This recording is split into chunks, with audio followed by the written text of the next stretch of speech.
An introduction to the book of Genesis.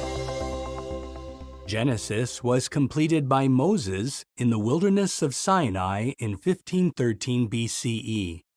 Born in 1593 BCE, Moses was a prophet, leader, judge, historian, and mediator. He wrote the first 5 books of the Bible, called the Pentateuch, as well as Job, Psalm 90, and possibly Psalm 91. The name Genesis means origin or birth.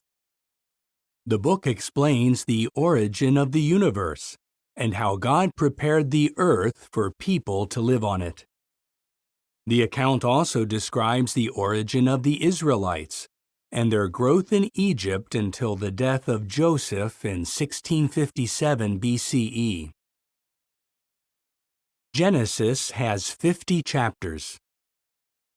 Chapters 1 and 2 outline how God, in 6 periods called days, prepared the earth for humans and then created the first man and woman, Adam and Eve. They were to fill the earth and subdue it, and they had the prospect of everlasting life. In chapter 3, Eve is tempted by a serpent to disobey God. Adam joins her in disobedience, bringing sin and death into the human family. In chapter 6, wicked angels materialize and take women as wives, producing hybrid offspring called Nephilim. Wickedness abounds, and God decides to put an end to all flesh by means of a great flood. Noah, however, has found favor with God, who tells him to build an ark to save his family and the various kinds of animals. In chapters 10 and 11, we read that after the flood, people start to build a city with a great tower, thus defying God's purpose for humans to fill the earth. But God confuses their language, scattering them. Chapters 11 to 25 focus on Abraham, a man of faith. In chapter 12, Jehovah tells Abraham, then called Abram, to enter the land where he would one day become a great nation, and the means by which all peoples will be blessed. In chapter 15, Jehovah tells Abram to look up and count the stars if he can. So your offspring will become, God says. Did you know? Genesis sets the theme for the entire Bible. The vindication of Jehovah's right to rule and the fulfillment of his purpose for the earth and mankind by means of his kingdom in the hands of a future offspring. This offspring and his work were first foretold at Genesis 3:15. The book of Revelation shows how that offspring crushes the original serpent, Satan, and brings the promised blessings to all obedient mankind. In chapter 19, God destroys Sodom, Gomorrah, and neighboring cities because of their gross sexual immorality. In chapter 22, Jehovah tells Abraham to sacrifice his son Isaac. But when Abraham attempts to do so, Jehovah stops him and reaffirms his earlier promises concerning Abraham's future offspring. Chapters 24 to 50 focus largely on Isaac, his twin sons Jacob and Esau, and Jacob's son Joseph. Isaac blesses Jacob, who then goes to distant Padan Aram. There, by means of Leah, Rachel, and their 2 maidservants, Jacob fathers many children, including 11 sons. Jacob then returns to Canaan, where God changes his name to Israel, and where Rachel gives birth to Jacob's 12th son. Chapters 37 to 41 tell how Jacob's 17-year-old son Joseph is sold by his brothers and becomes a slave to Potiphar, a court official of Pharaoh. Potiphar's wife later tries to seduce Joseph, but fails. She accuses him of sexual assault, and he is imprisoned. When Joseph is 30 years old and still a prisoner, he interprets Pharaoh's dreams with the help of God's Spirit. As a result, Joseph is set free and appointed Prime Minister of Egypt. In chapters 42 to 47, Joseph is reunited with his family, who settle in Egypt as alien residents. Chapter 49 contains Jacob's deathbed prophecy about his sons. Judah's family line will produce the promised offspring, that is, Shiloh, the one to whom the obedience of the peoples will belong. As you read the book of Genesis, note how it explains the root cause of mankind's suffering. See how and why the patriarchs gained God's favor and blessing. And read how Jehovah's promises to those men of faith point forward to Jesus Christ, the King of God's kingdom. An introduction to the book of Exodus. Exodus was written by Moses in the wilderness of Sinai in 1512 BCE, a year after the Israelites left Egypt. The book covers a period of 145 years, from Joseph's death in 1657 BCE to the construction of the tabernacle in 1512 BCE. Exodus tells us how Jehovah delivered the Israelites from slavery in Egypt, how he organized them into a nation, and how he taught them how to worship him. Exodus has 40 chapters. In chapter 1, we learn that the Israelites have increased at an extraordinary rate, causing Pharaoh to subject them to harsh slavery. Chapters 2 to 4 relate events around Moses' birth, his adoption by Pharaoh's daughter, and his flight to the land of Midian after killing an Egyptian who was oppressing a Hebrew. Many years later, Jehovah commissions Moses to lead Israel out of Egypt. In chapters 7 through 10, Moses, using his brother Aaron as spokesman, repeatedly tells Pharaoh to send Israel away, but Pharaoh refuses to do so. Jehovah responds by bringing 10 plagues on Egypt. These include turning the Nile River into blood, covering the land with frogs, and inflicting boils on man and beast. In chapter 12, God institutes the Passover. He also brings the 10th and final plague, the death of the firstborn. A humiliated Pharaoh, whose son is among the dead, at last tells the Israelites to leave. In chapter 13, by means of a pillar of cloud by day and a pillar of fire by night, Jehovah leads his people to freedom. In chapters 14 and 15, Pharaoh foolishly pursues the Israelites, but Jehovah drowns him in the Red Sea along with his military force. Moses and the Israelites then sing a victory song to Jehovah. Did you know? Through Moses, Jehovah told Pharaoh, "For this very reason I have kept you in existence, to show you my power, and to have my name declared in all the earth." God's name did become widely known. Even 40 years later, the people of Canaan, including Rahab of Jericho, recalled the events at the Red Sea. More important, Pharaoh's humiliating end serves notice on all who defy Jehovah, including Satan. In chapter 16, Jehovah provides the Israelites with manna, which becomes their main food during their wilderness trek. In chapter 19, Moses ascends Mount Sinai, where God promises that if the Israelites strictly obey him, they will become to him a kingdom of priests and a holy nation.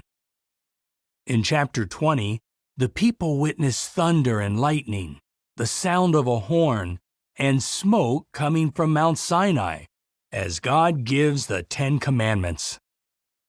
In chapter 24, Moses reads the Book of the Covenant to the people. They respond, "All that Jehovah has spoken we are willing to do." Chapters 25 to 40 deal largely with the priesthood, the construction of the tabernacle, the Ark of the Covenant, the lampstand, and other sacred items. Chapters 28 and 29 focus on the attire of the priests and the installation of the priesthood. The high priest's attire includes an ephod and a turban with a golden plate. Engraved on the plate are the words, "Holiness belongs to Jehovah." In chapter 32, while Moses is on Mount Sinai, the people make a golden calf and worship it with dancing and singing. When Moses returns, he burns and crushes the idol, scatters the powder on the water, and makes the Israelites drink it.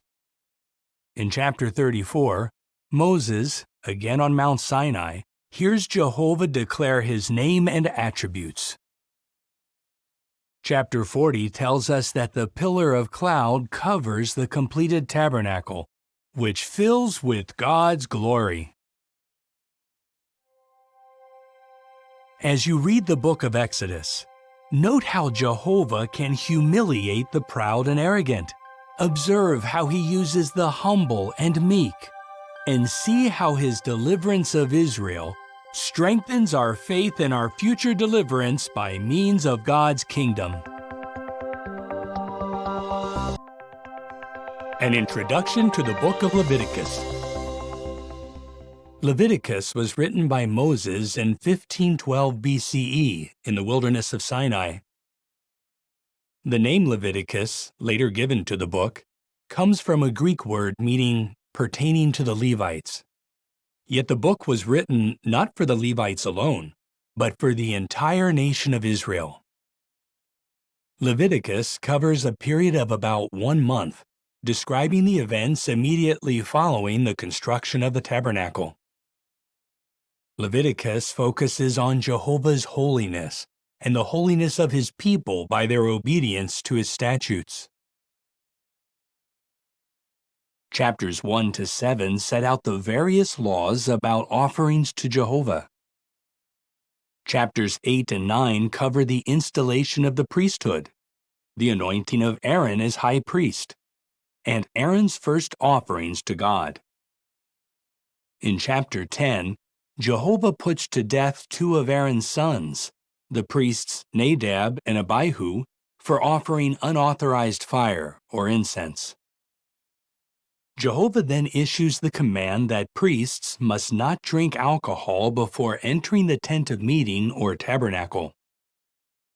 Chapters 11 to 15 set out laws about cleanness and uncleanness.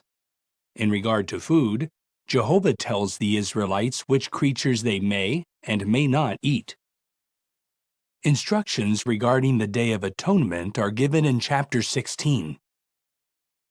Chapters 17 to 20 contain laws on holy conduct. For example, God's people must not eat blood or engage in any form of idolatry or spiritism as the nations around them were doing.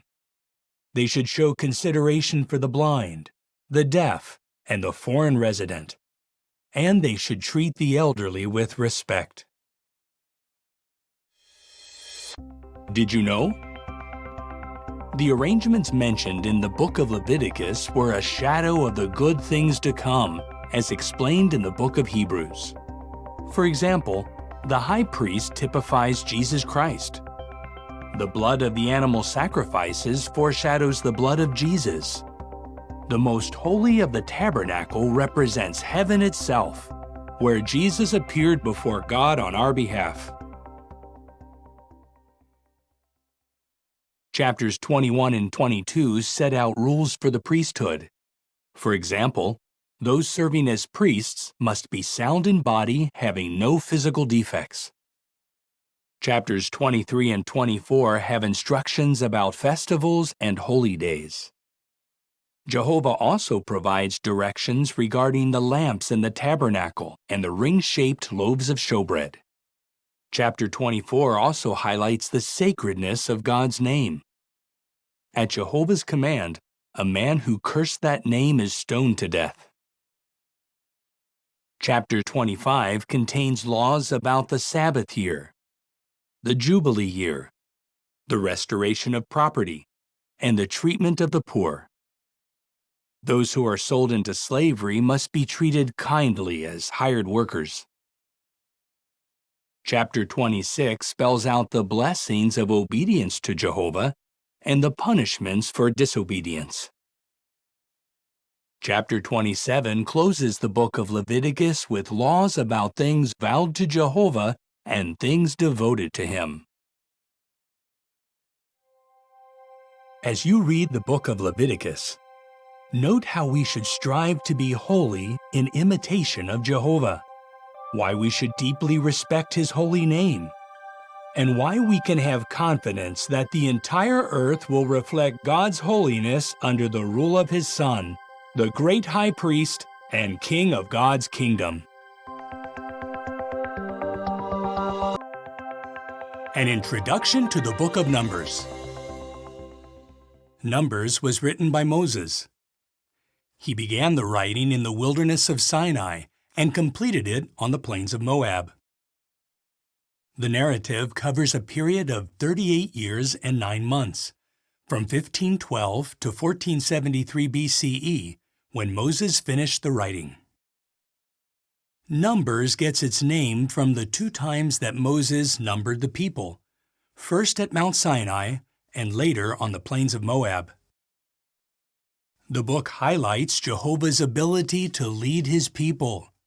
It underscores the need to obey God's appointed representatives, and it illustrates the importance of strong faith. Numbers has 36 chapters. In chapters 1 to 4, Israelite males 20 years old and up, except for the Levites, are registered for the army. The Levites are set apart to assist the priests. Chapters 5 to 9 discuss marital faithfulness, quarantining, and service as a Nazirite. In chapter 10, the Israelites pull away from the wilderness of Sinai by their tribal divisions. In chapter 11, the people complain about the manna, a miraculous food provided by Jehovah. In the next chapter, Miriam and Aaron speak against Moses. For this, Miriam is temporarily struck with leprosy and quarantined for 7 days. In chapters 13 and 14, 12 Israelite chieftains, 1 from each tribe, are sent to spy out the land of Canaan. 10 spies bring back a negative report, and the people want to return to Egypt.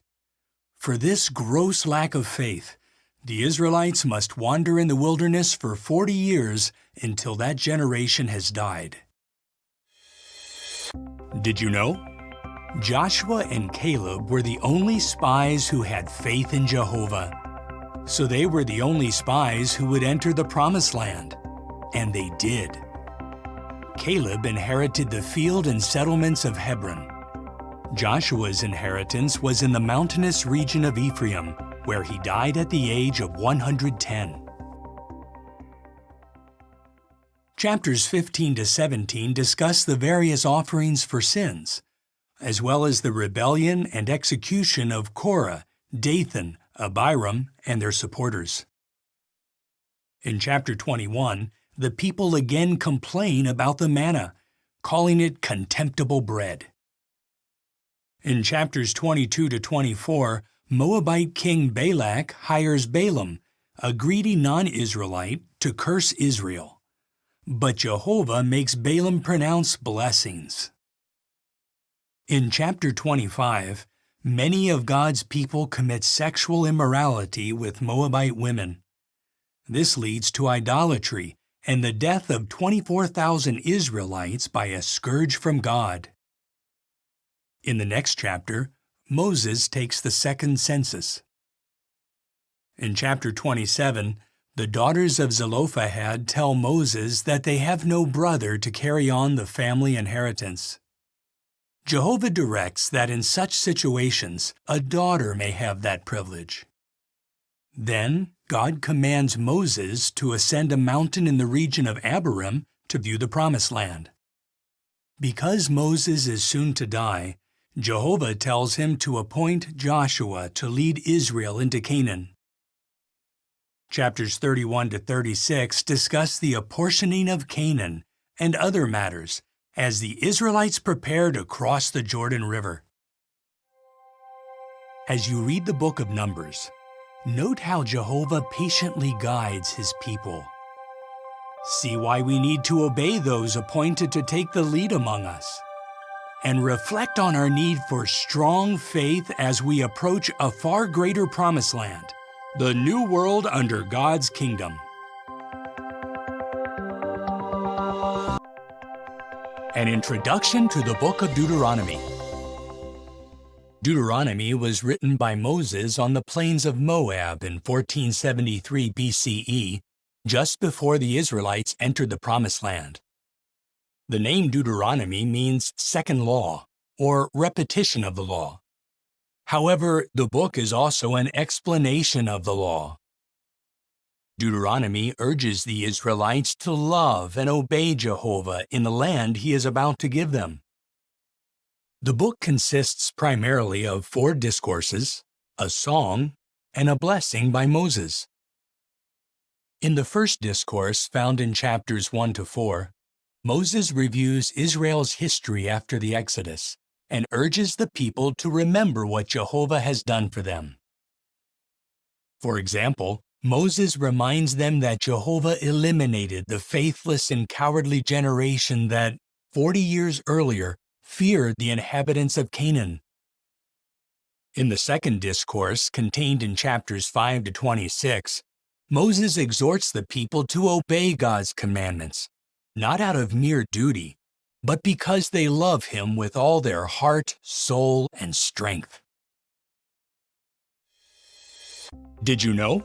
In the ancient world, foreigners often had no legal rights, and widows and fatherless children faced many difficulties. In Israel, however, Jehovah's law applied to and benefited all, including foreigners, widows, and fatherless children. Jehovah loves these individuals, and His people should love them too. In chapter 7, Moses tells the Israelites that Jehovah will clear away the nations in the Promised Land, which are more populous and mightier than Israel. In chapter 8, Moses describes Israel's inheritance as a good land, with streams of water, wheat, barley, grapevines, fig trees, pomegranates, olive oil, and honey. But it is a land filled with false worship. So in chapter 12, the Israelites are commanded to pull down the altars to false gods, to shatter the sacred pillars, to burn the sacred poles, and to cut down the graven images. In chapter 16, Moses reminds God's people to celebrate the Passover, as well as the 3 great festivals: the Festival of Unleavened Bread, the Festival of Weeks, and the Festival of Booths. Chapter 18 contains a prophecy about a future great prophet.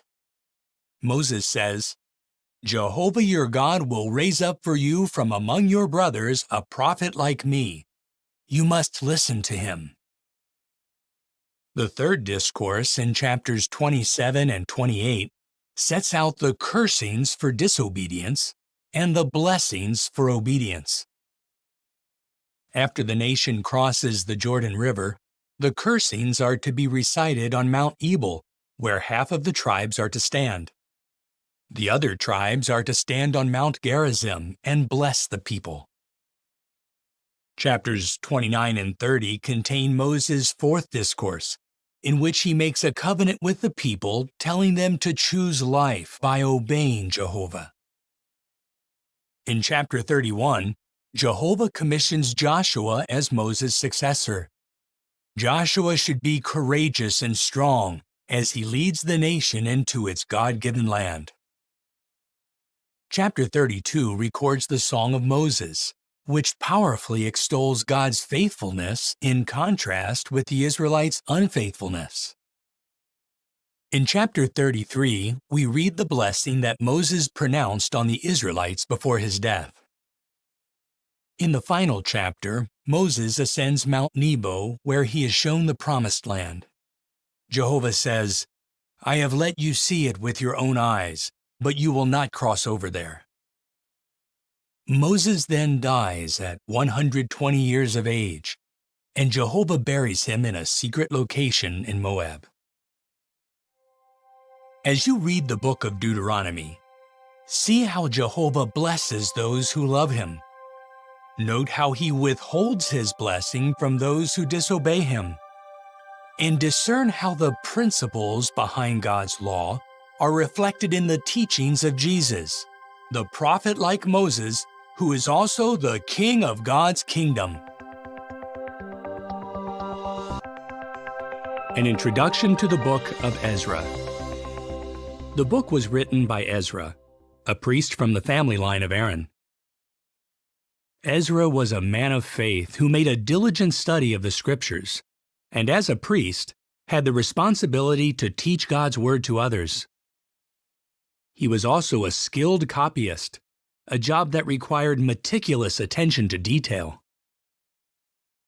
This thoroughly researched account picks up right where he concluded the book of 2 Chronicles, following the Jewish captivity in Babylon. He wrote this book in about 460 BCE in Jerusalem. Did you know? The books of Ezra and Nehemiah were combined on one scroll. Later, though, the scroll was divided into the two books we have in our Bibles today. The book of Ezra contains 10 chapters. Chapters 1 through 6 describe the return of a small group of Jews to Jerusalem. In 537 BCE, they rebuilt the altar and celebrated the Festival of Booths, thus ending the 70-year desolation. In the following year, the foundation of the temple was laid. And although opposition halted the work for a time, the house of Jehovah was completed by 515 BCE. In chapters 7 to 10, we jump forward almost 50 years to 468 BCE, as Ezra recounts his own perilous journey to Jerusalem. Upon arrival, Ezra was shocked to find that serious sins have taken place among the Jews. He approached Jehovah in public prayer, and action was taken to restore the spiritual condition of the people. As you read the book of Ezra, take note of how Jehovah fulfilled his promise to free his people from exile in Babylon and to restore true worship in Jerusalem. Important steps leading to the appearance of the Messiah. An introduction to the book of Nehemiah. Nehemiah was a faithful Jewish man who served in the royal Persian court of Shushan. He had the high-ranking position of cupbearer to King Artaxerxes. Sometime after 443 BCE, the book of Nehemiah was written in Jerusalem. It begins by describing events that happened about 12 years after those in Ezra's account. The book contains 13 chapters that cover events that began in 456 BCE to sometime after 443 BCE. However, the first 12 chapters focus on what took place just within the first year. The events in chapters 1 and 2 began to take place near the end of 456 BCE. Men from Jerusalem told Nehemiah about the deplorable condition of the city's walls and gates. Nehemiah prayed to God for direction. In answer to Nehemiah's prayer, the Persian king sent him to Jerusalem as governor and granted him permission to rebuild the walls. Upon arrival, Nehemiah inspected the city walls. He then gathered the people and announced his mission with the words, "Let us rebuild the walls of Jerusalem." The mission to rebuild Jerusalem marked the beginning of the 70 weeks of years mentioned in Daniel's prophecy. At the end of 69 weeks of years, the Messiah would appear. Chapters 3 to 6 recount the rebuilding of Jerusalem's walls and gates despite enemy opposition. Did you know? A large workforce of men and women repaired Jerusalem's walls in just 52 days. Chapters 7 to 12 show how Nehemiah and Ezra took the lead in helping the people return to true worship. The people gathered to hear the law being read and explained. Next, the 8-day festival of booths was held. After this, the walls of Jerusalem were inaugurated. Nehemiah continued as governor of Jerusalem for 12 years before returning to his duties under King Artaxerxes. Chapter 13 tells us that Nehemiah traveled to Jerusalem a second time, only to find that the Jews had not kept their promises to Jehovah. He then took decisive action to correct the situation. As you read this stirring account, notice how Jehovah used a Persian king to accomplish his will. Observe how Nehemiah's zeal for and knowledge of God's law led to blessings. And note how the rebuilding of Jerusalem's walls became a key to understanding an important prophecy in Daniel that pointed to the appearance of the Messiah. An introduction to the book of Esther.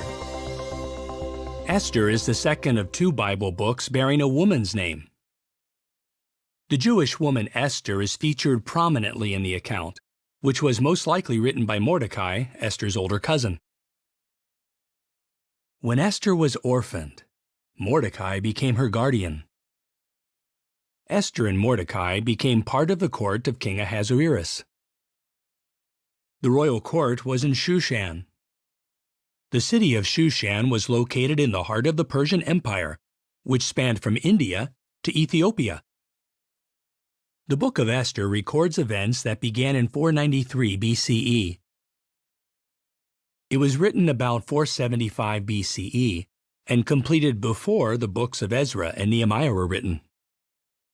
In Esther's day, a small remnant of Jews had already returned to rebuild the temple in Jerusalem, but many others still lived throughout the Persian Empire. The book of Esther contains 10 chapters. Chapters 1 and 2 record the Persian king's search throughout the empire for a new queen. Esther was finally chosen. Chapters 3 to 7 disclose how Haman, an enemy of God's people, rose to the position of prime minister and hatched a plot to annihilate the Jews. Haman used the king's signet ring to seal a decree ordering the death of all the Jews, including Mordecai. If successful, Haman's plan would have cut off the family line leading to the Messiah. Upon learning of the plot, Esther decided to follow Mordecai's advice and approach King Ahasuerus. Did you know? Appearing before the king unsummoned could have meant a death sentence. Only if the king held out his golden scepter could the offender be spared. Esther courageously approached the king and exposed the wicked plot. Upon learning of it, the king was so furious that he had Haman executed.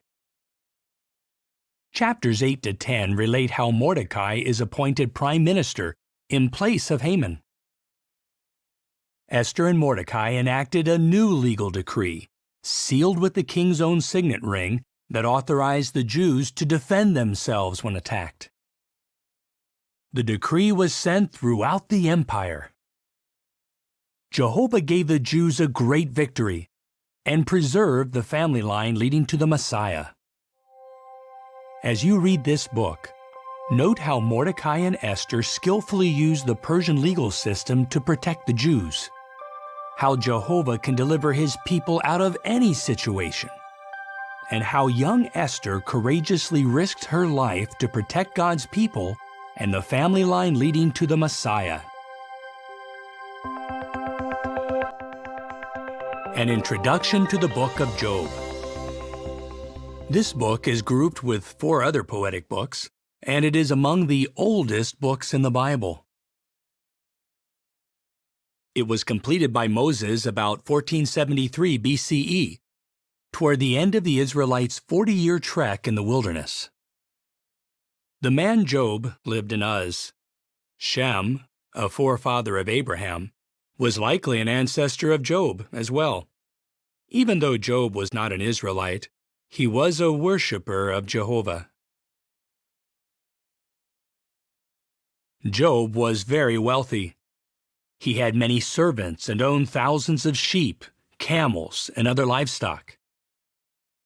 He and his wife had 10 children, and he was highly respected in his community. However, all of this was lost because of a series of tragic events.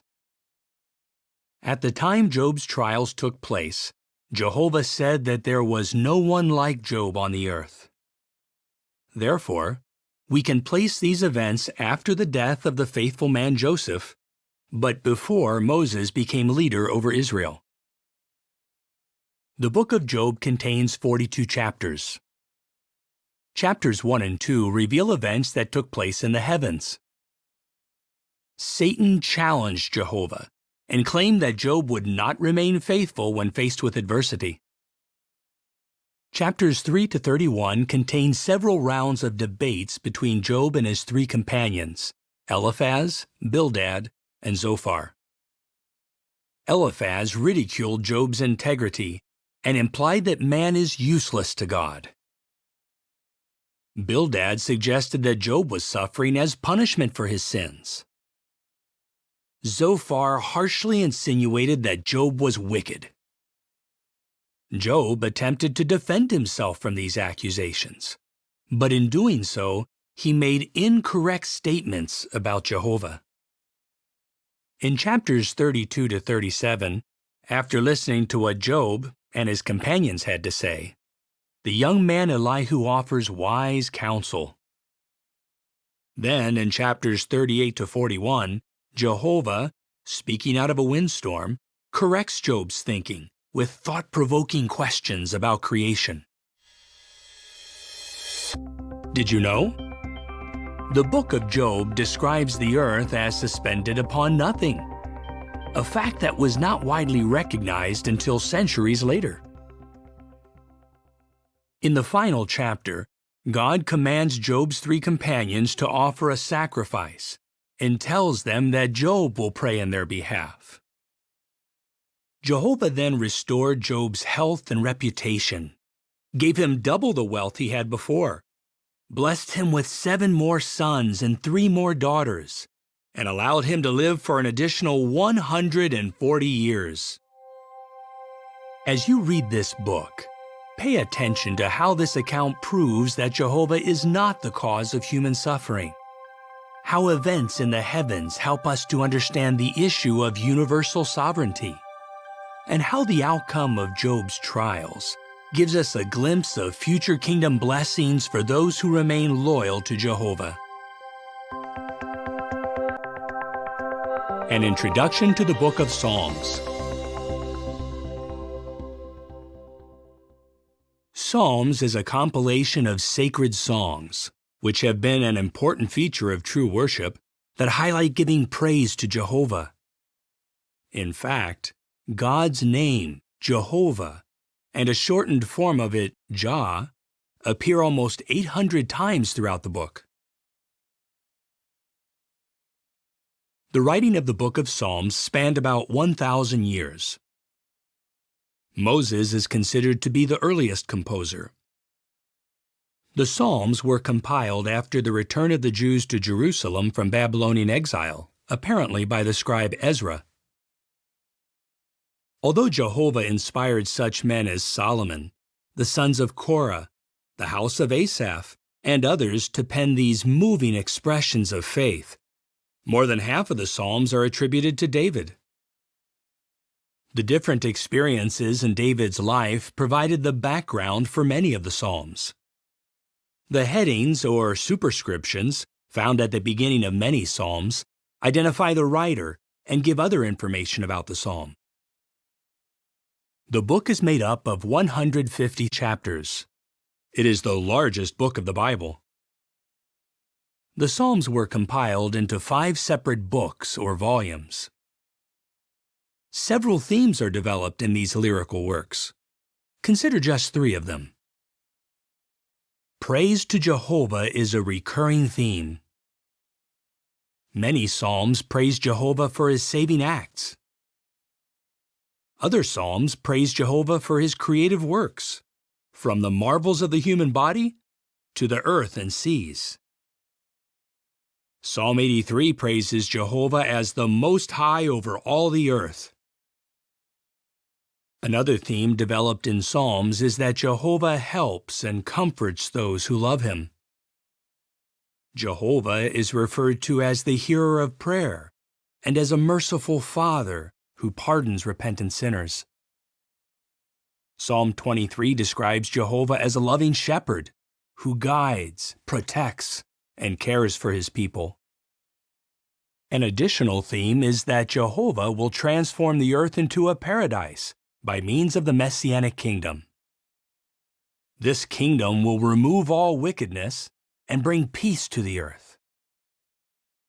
Certain psalms are grouped together. For example, Psalms 113 to 118 form the group called the Hallel Psalms. Did you know? It is likely that Jesus and His disciples sang these very psalms after the Lord's evening meal. Psalms 120 to 134 are called the Songs of the Ascents. Many believe these psalms were sung as the Israelites ascended to Jerusalem to attend the 3 great annual festivals. The last 5 psalms form a group in which each begins and ends with the words, "Praise Jah." An important feature of Psalms is that it contains numerous prophecies about the Messiah. Jesus Himself said, "All the things written about me in the Psalms must be fulfilled."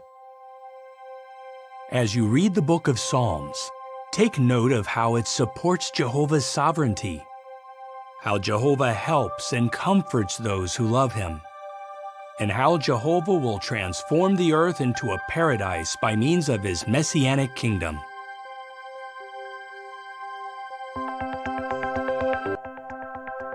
An introduction to the book of Proverbs.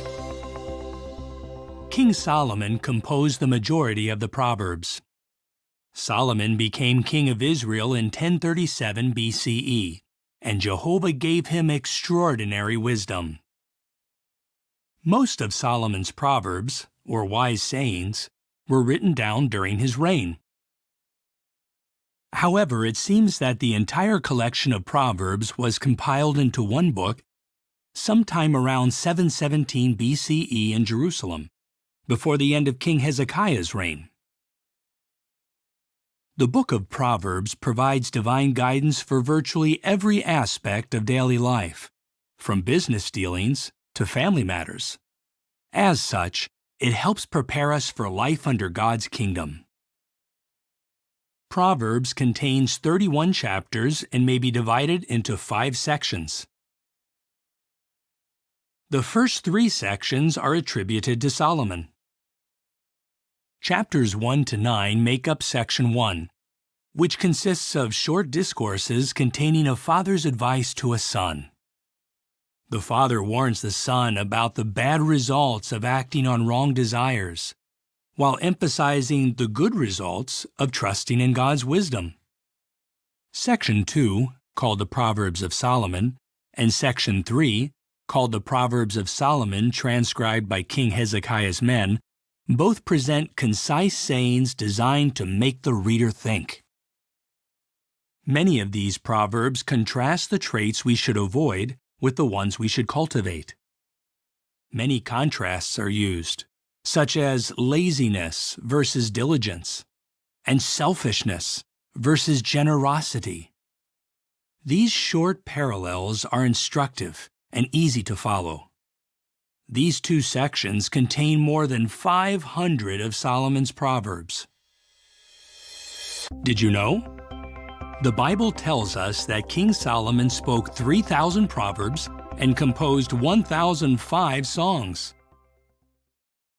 Chapter 30 makes up the 4th section and was written by Agur. He uses comparisons of 4 to help us reflect on godly wisdom, such as 4 things that are small, yet instinctively wise. The final chapter was composed by Lemuel. Some believe that Lemuel is another name for Solomon. This chapter contains a description of a capable wife. It points out her qualities and the positive effect she has on her family. Godly wisdom must be sought after like hidden treasure, but its value is eternal, unlike that of silver and gold. As you read Proverbs, note how it shows the benefits of trusting in God's wisdom instead of our own, how it identifies traits we should avoid and those we should cultivate, and how it teaches us to live under the rule of God's kingdom.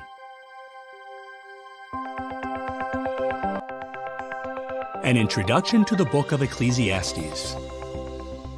King Solomon, who ruled over Israel from Jerusalem, wrote this book. Ecclesiastes was completed many years into Solomon's reign, but before his fall into idolatry. Ecclesiastes contains 12 chapters. In chapter 1, Solomon discusses the futility of human activity. In chapter 2, he looks for meaning in life by evaluating his many pursuits. Solomon writes that pursuing wealth and magnificent accomplishments is like chasing after the wind. Chapters 3 to 6 present observations by Solomon that help us cultivate godly wisdom. He shows that there is an appointed time for everything. He encourages hard work, and he extols the benefits of friendship. He refers to the enjoyment of food and the rejoicing over one's work as the gift of God. Chapters 7 to 11 provide a sobering discussion of life in this world. Solomon observes that life is short, and that man needs to use his time, energy, and resources in the best way possible. This will help him make a good name or reputation with God. Did you know? Solomon alluded to the Earth's water cycle centuries before scientists understood this process. In chapter 12, he encourages young ones to make wise choices before the challenges of old age arrive. Then he sums up all that he discussed with the words, "Fear the true God and keep his commandments, for this is the whole obligation of man." As you meditate on the book of Ecclesiastes, note which pursuits are futile and which are worthwhile. How godly wisdom helps us enjoy the gift of life, and how cultivating a relationship with God leads to a truly meaningful life under the rule of God's kingdom.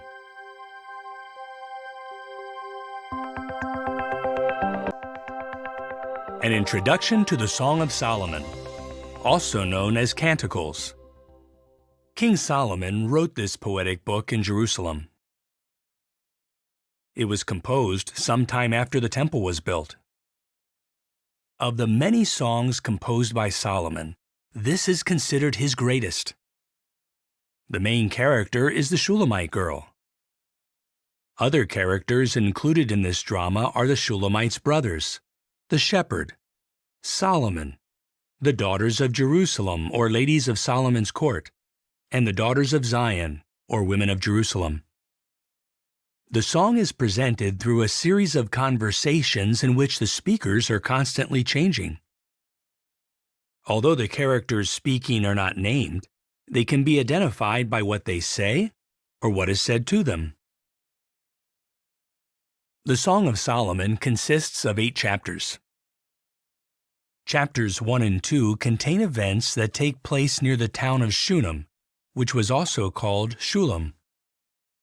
The Shulamite girl is brought into Solomon's camp, but she resists his advances and declares that she can love only her dear shepherd. Did you know? Shunem was the birthplace of David's nurse Abishag, and the place where the prophet Elisha often stayed with a family. Chapters 3 to 8 describe events that take place in Jerusalem. Solomon returns to his court, taking the Shulamite with him in an effort to impress her. The Shulamite tells the daughters of Jerusalem, or ladies of Solomon's court, not to arouse love in her for Solomon. The shepherd follows the Shulamite to Jerusalem and strengthens her with warm expressions of endearment. We should keep in mind the ancient Eastern setting of this song in order to appreciate the poetic expressions of endearment that may seem unusual today. The shepherd compares the Shulamite's eyes to those of a dove, her hair to a flock of goats, and her cheeks to a segment of pomegranate. Solomon approaches her again with flattering words, but she continues to reject his advances. In chapter 8, the Shulamite girl returns to her home. Having proved her exclusive devotion, she is reunited with her dear shepherd. Their unfailing love is described as the flame of Jah because Jehovah is the originator of true love. As you read this book, note the chasteness of the Shulamite girl, her loyalty to the shepherd, and how true love originates with Jehovah, whose sovereignty is based on love.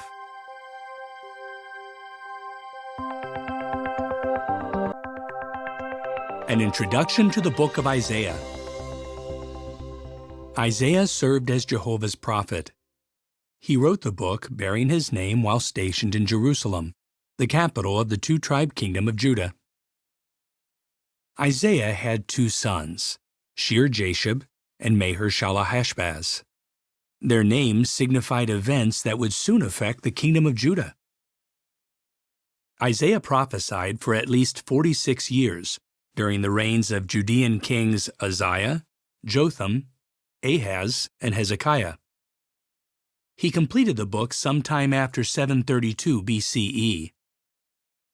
Hosea and Micah recorded their prophecies around the same time.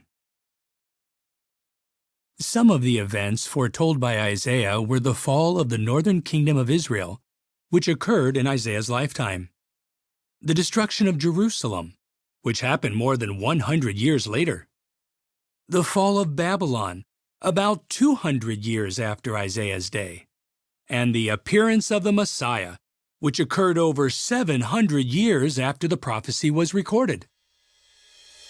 Did you know? Isaiah's prophecy about the fall of Babylon foretold details such as how the city would fall, and even the name of its conqueror, Cyrus. The book of Isaiah contains 66 chapters. The first 6 chapters are largely warnings about the calamity that was to come upon Jerusalem and Judah for the sinful conduct of their inhabitants. In chapter 6, Isaiah responds to Jehovah's invitation to be his messenger and shows his willing spirit with the words, "Here I am, send me." Chapters 7 to 12 deal with the threat of enemy invasion from the combined forces of Syria and the northern 10-tribe kingdom of Israel. But in fulfillment of Isaiah's prophecy, Assyria defeated these two nations, removing the threat. Chapters 13 to 23 include pronouncements against Babylon and other nations for their cruelty to God's people. Chapters 24 to 35 contain messages of desolation and of restoration for Jehovah's people. Among their acts of unfaithfulness, the people of Judah turned to Assyria for protection instead of looking to Jehovah. The people of Israel turned to Egypt. In chapters 36 to 39, we read about thrilling events that occurred during King Hezekiah's reign. The Assyrian king Sennacherib invades Judah and threatens to destroy Jerusalem if the city does not surrender. Hezekiah prays to Jehovah for deliverance. Jehovah reassured Hezekiah that Jerusalem would be safe, and then miraculously delivered his people by sending an angel who destroyed 185,000 Assyrian warriors in just one night. Despite this deliverance, Judah's sins would eventually lead to Jerusalem's destruction and the Jews' exile in Babylon. In chapters 40 to 66, Jehovah comforts his people and promises to restore true worship to Jerusalem after they return from exile. You will notice that often Isaiah's prophecy focuses on God's kingdom, in which the Messiah rules and restores true worship forever. Isaiah foretold many details about the Messiah. For example, that he would be born of a virgin, come from the family line of David, reside in Galilee, and cure the sick. Jesus Christ and his apostles quoted Isaiah's prophecy more than any other to make clear the identification of the Messiah. Jesus even read Isaiah 61, 1 and 2 in the synagogue in Nazareth and applied the words to himself. As you read the book of Isaiah, note how Jehovah's prophetic judgments always come true. How Jehovah provides salvation for those who trust him, and how the foretold reign of the Messiah will bring everlasting peace to the earth.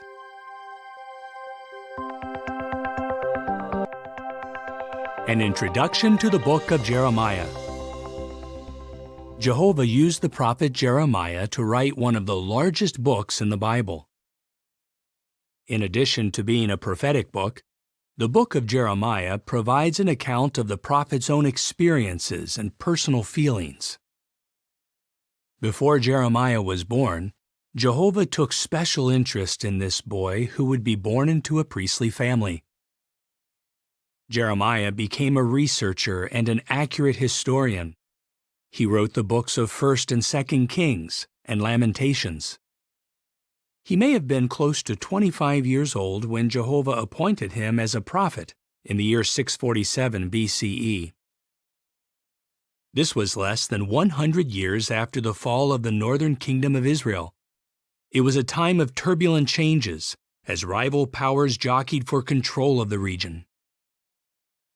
Jeremiah served as a prophet for about 67 years until 580 BCE. His career as a prophet spanned the reigns of good King Josiah and wicked kings Jehoahaz, Jehoiakim, Jehoiakim, and Zedekiah.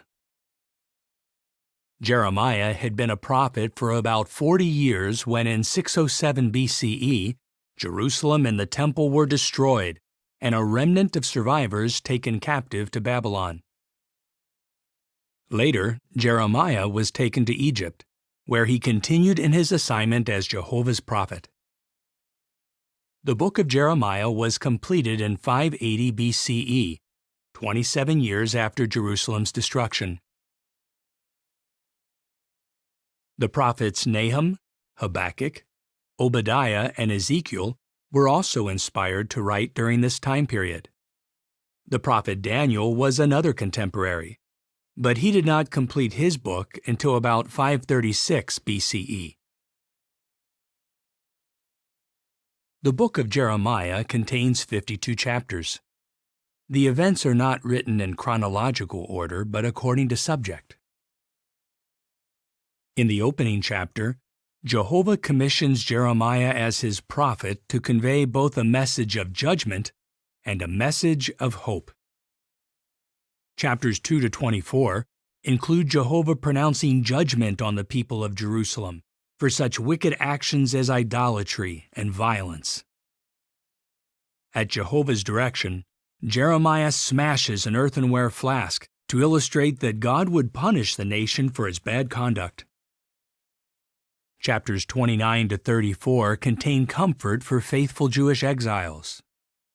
Jeremiah restates Jehovah's promise to restore the Jews to Jerusalem and to fulfill his covenant with David for an everlasting kingdom that will bring about righteousness in all the earth. Did you know? The prophet Daniel discerned from the book of Jeremiah that the desolation of Jerusalem would last for 70 years and that God's people were about to be released. Many chapters recount how Jeremiah boldly proclaimed Jehovah's message in the face of fierce persecution.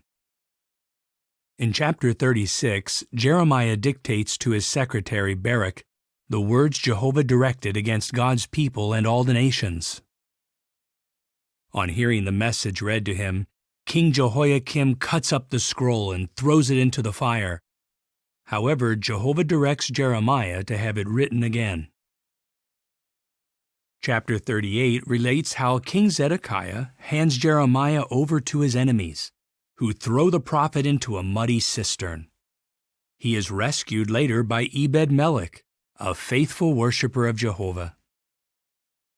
The book of Jeremiah contains strong pronouncements of judgment against many nations, including Egypt, Philistia, Moab, Ammon, Edom, and Babylon. These nations were condemned for their enmity toward God's people. Among the events that Jeremiah recorded are the last days of Jerusalem, Babylon's destruction of the city, and the aftermath of the destruction. As you study the book of Jeremiah, observe how Jehovah condemned the wicked, but gave hope to the faithful. How Jeremiah faithfully stuck to his assignment despite hardship, and how Jehovah promised to establish a kingdom that will bring about righteousness in all the earth. An introduction to the Book of Lamentations. The prophet Jeremiah composed the Book of Lamentations shortly after witnessing the siege and destruction of Jerusalem by Babylon in 607 BCE. Jeremiah expresses deep sadness over the catastrophe that befell Jerusalem. The book is organized into 5 chapters, or poems. In chapter 1, the city of Jerusalem is described as a princess who is desolated by her enemies and becomes an abandoned widow and slave on account of her many sins. Chapter 2 reveals that it was Jehovah himself who brought about Jerusalem's destruction. Those who pass by its ruined walls are amazed at the complete devastation. In chapter 3, Jeremiah speaks of the desolate nation as an afflicted man who pleads with Jehovah to remember his pitiable and homeless state. However, Jeremiah shows a waiting attitude and expresses hope that Jehovah will, in his loyal love and mercy, restore the nation. Chapter 4 shifts attention to Jehovah's temple. Although it was once the glorious center of true worship, it was now devastated. Jeremiah relates the horrific conditions, deprivation, famine, and death that existed in Jerusalem during its final siege. Did you know? The first 4 chapters are acrostic poems. In each one, successive verses or groups of verses begin with a different letter of the Hebrew alphabet. Chapter 5 is written from the perspective of Jerusalem's former inhabitants, who have lost their homes and freedom. Jeremiah likens them to orphans without a father, who humbly beg Jehovah for mercy and salvation. As you consider the 5 poems of Lamentations, notice how rebellion brings divine judgment, how repentance leads to divine mercy, and how sorrow will give way to rejoicing under the rule of God's kingdom.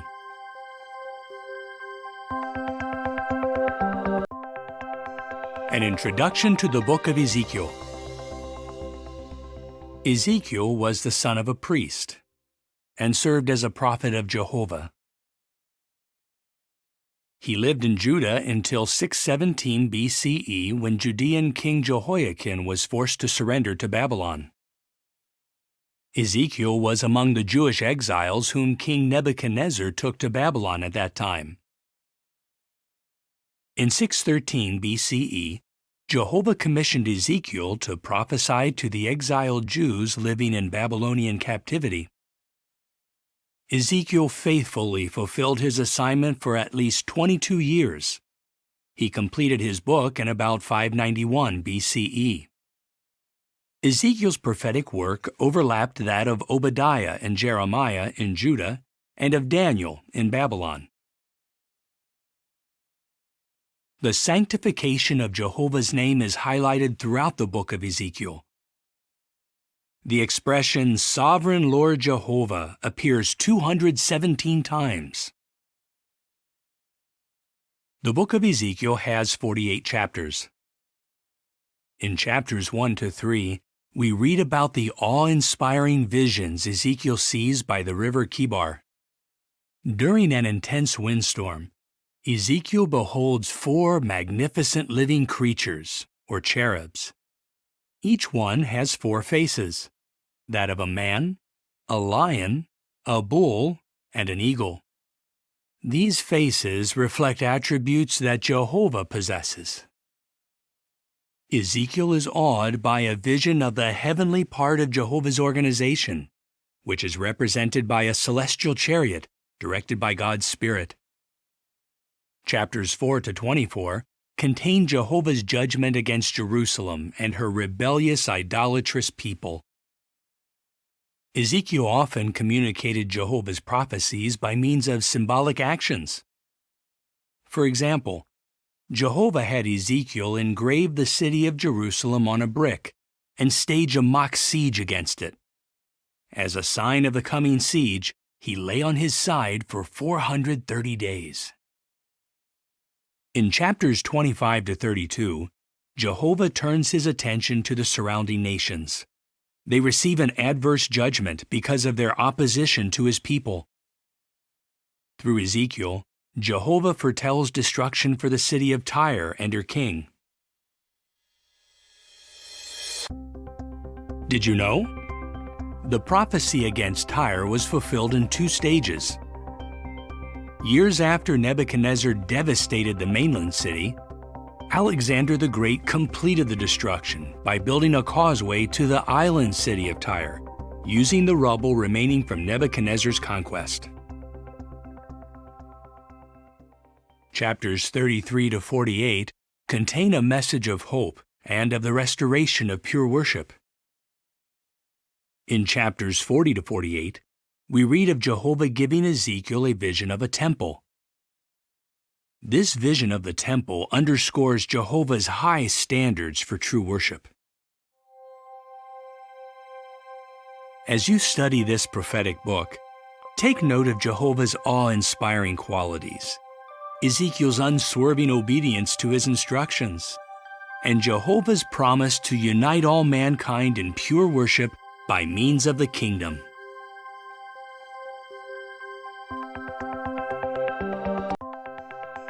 An introduction to the book of Daniel. Daniel wrote this prophetic book in Babylon. He was taken to Babylon, likely as a young Judean prince, along with other nobles. In time, Daniel served as a government official for the Babylonians and later for the Medo-Persians. Daniel opens his book by relating events that began in 618 BCE when he was still a young man. He completed his writing in approximately 536 BCE. Obadiah, Ezekiel, and Jeremiah were Daniel's contemporaries. They lived during a tumultuous period of Israel's history that included the destruction of Jerusalem.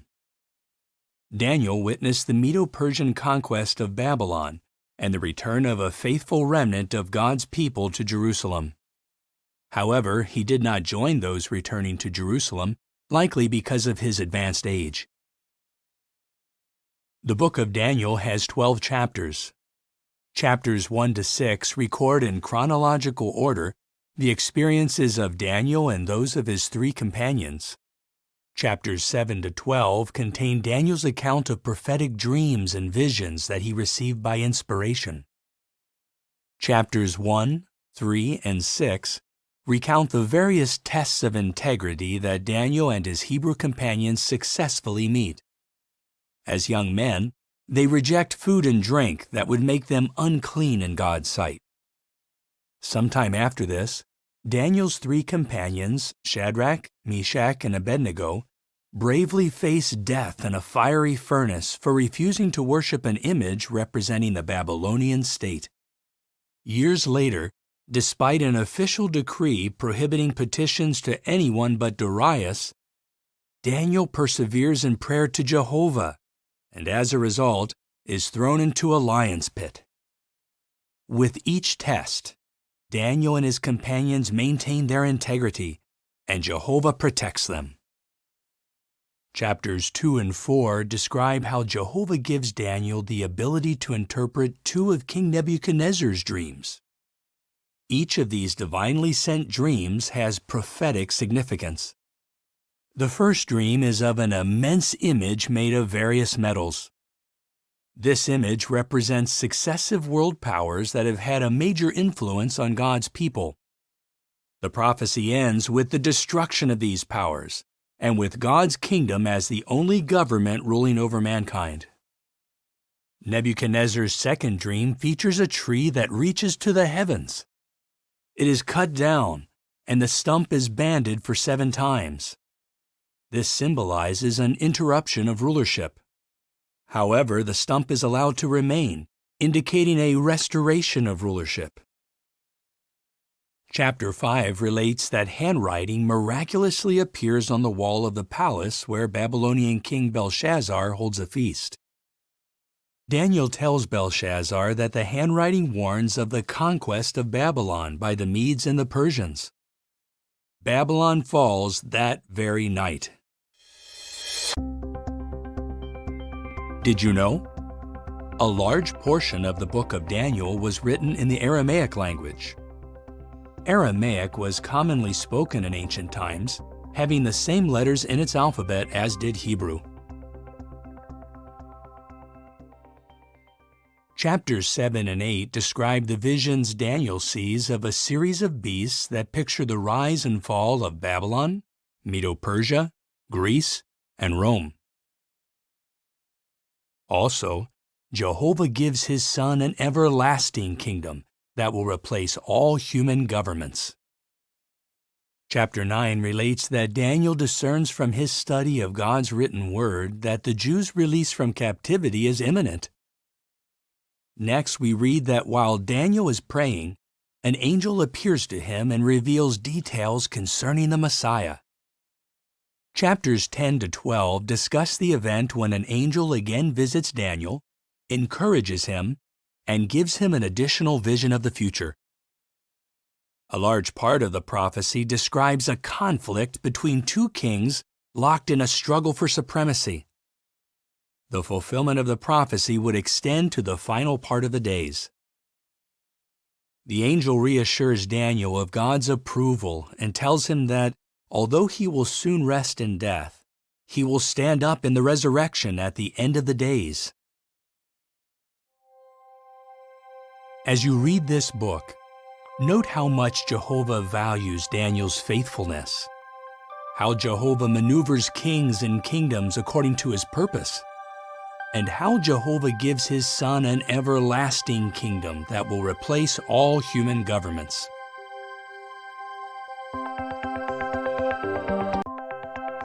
An introduction to the book of Hosea. Hosea served as a prophet to the 10-tribe kingdom of Israel, and his prophecies were directed mainly to that nation. His contemporaries, Micah and Isaiah, served as prophets to the southern kingdom of Judah. Hosea began his service no later than 804 BCE, during the reign of King Jeroboam II. His career as a prophet continued for about 60 years until sometime after 745 BCE, when he completed the book bearing his name. Hosea prophesied amid great political turmoil. 4 kings of Israel were assassinated during this period. The book of Hosea has 14 chapters. Chapters 1 to 3 use Hosea's family life to dramatize Jehovah's dealings with Israel. Jehovah tells Hosea to marry a woman who would later commit adultery repeatedly. Hosea marries Gomer, who becomes unfaithful to him. Hosea's marriage to Gomer pictures Jehovah's marriage to Israel by means of the Mosaic Law covenant. Gomer's unfaithful conduct pictures Israel's betrayal of Jehovah by turning to the worship of false gods and forming political alliances with pagan nations. Chapter 3 contains Jehovah's instructions to Hosea to take back his unfaithful wife.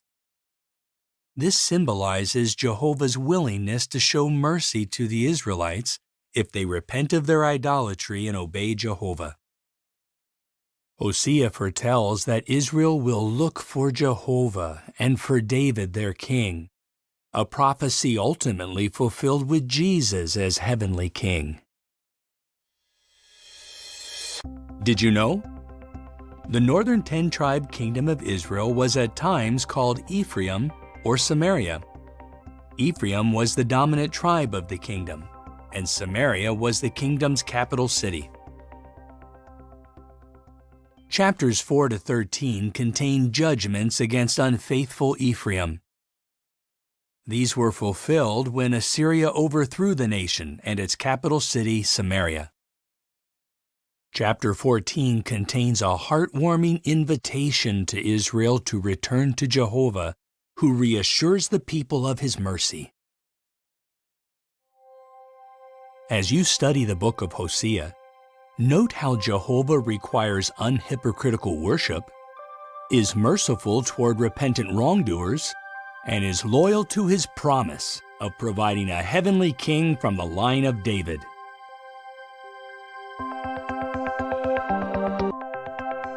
An introduction to the book of Joel. Joel prophesied to the two-tribe kingdom of Judah during the 9th century BCE, and he appears to have recorded his prophecies about 820 BCE, in the days of King Uzziah. Joel was a contemporary of the prophets Jonah and Amos. The book contains 3 chapters, and it warns of the approaching day of Jehovah. Chapters 1 and 2 mention a locust plague that will devastate the land, leaving famine in its wake. The locusts have teeth like those of a lion. They run like horses, scale walls like soldiers, and sound like chariots charging into battle.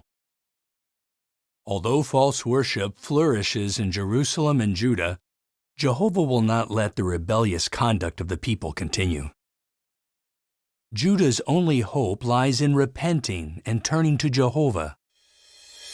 Did you know? The Apostle Paul quoted Joel when he said, "Everyone who calls on the name of Jehovah will be saved." Calling on God's name involves knowing Him, trusting Him, obeying Him, and putting Him first in our life. In chapter 3, the nations are called to account for mistreating God's people. They are to be crushed like grapes in a winepress. Then Jehovah promises future kingdom blessings, both physical and spiritual. In heaven and on earth, all will be united in pure worship. As you study the book of Joel, note how those who make themselves enemies of God fare badly. How different the outcome is for those who repent and return to Him, and how Joel's prophecy finds fulfillment in the proclamation of God's kingdom.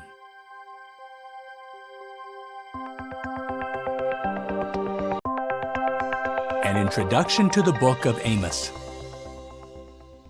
Amos, the prophet who wrote the book bearing his name, describes himself as having been a herdsman and one who took care of sycamore figs. Amos came from the Judean town of Tekoa, located south of Jerusalem. Jehovah sent Amos as a prophet primarily to the northern kingdom of Israel. Amos prophesied sometime within the period from 829 to 804 BCE, during the reign of King Jeroboam II. Amos recorded his prophecy by about 804 BCE, after he returned to Judah. He was a contemporary of the prophets Jonah, Joel, and Hosea. The book of Amos has 9 chapters.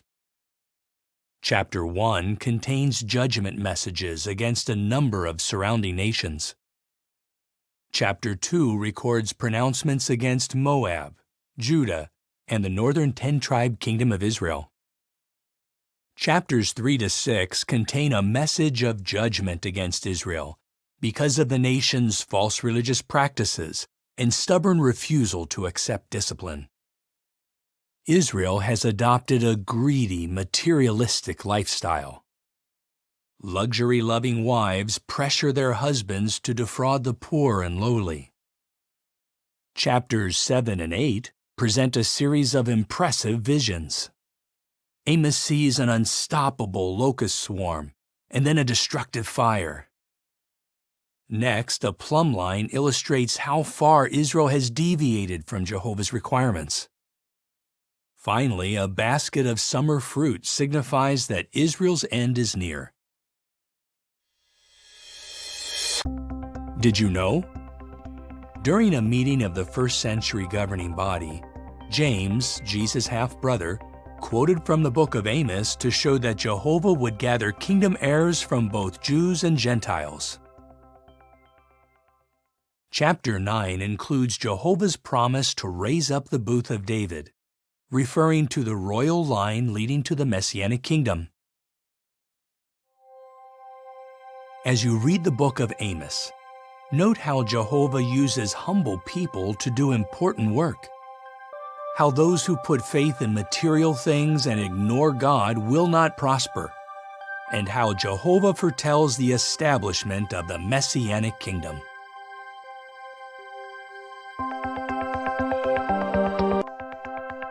An introduction to the book of Obadiah. Obadiah was a prophet of Jehovah. He recorded his prophecy about 607 BCE after the Babylonians destroyed Jerusalem. Obadiah was a contemporary of Jeremiah, Daniel, and Ezekiel. The book of Obadiah is the shortest book in the Hebrew Scriptures. It has just one chapter. Obadiah conveys a judgment message against the nation of Edom. During the destruction of Jerusalem by the Babylonians, the Edomites rejoice at Israel's suffering. Edomites capture fleeing Israelites. They hand them over to the Babylonians and share in taking spoil from the conquered Jews. Did you know? The Edomites were related to the Israelites. They were descendants of Jacob's twin brother Esau. He was given the name Edom, meaning red, after he sold his birthright for some red lentil stew. Obadiah prophesies that the nation of Edom will be plundered at the hands of her former allies. This prophecy begins to be fulfilled when the Babylonians conquer Edom. In time, Edom ceases to exist. In the closing verses, Jehovah promises to restore his people as a unified nation and reestablish true worship in Jerusalem. The book concludes with the statement, "The kingship will become Jehovah's," indicating that Jehovah's kingship will stand vindicated forever. As you read Obadiah, note how Jehovah is aware of the persecution his people suffer, how Jehovah gives his people hope in times of distress, and how Jehovah's lasting kingship will stand vindicated forever.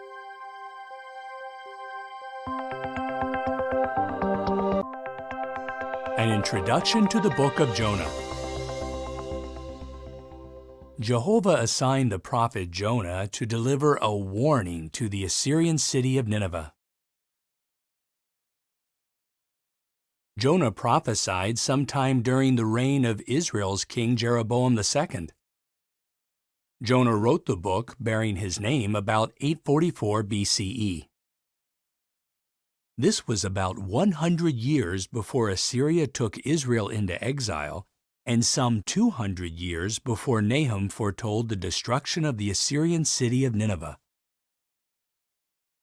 Jonah lived about the time of Amos, who also prophesied in the northern kingdom of Israel, and Joel, who prophesied in Judah.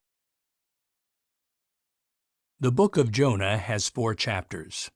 In chapters 1 and 2, we learn of Jonah receiving an assignment from Jehovah to go to Nineveh. Overwhelmed, Jonah evades the assignment by boarding a ship headed for Tarshish. Jehovah causes a terrible storm to come up at sea. Jonah knows that he is responsible for the storm and tells the sailors to throw him overboard. When they do, the storm abates.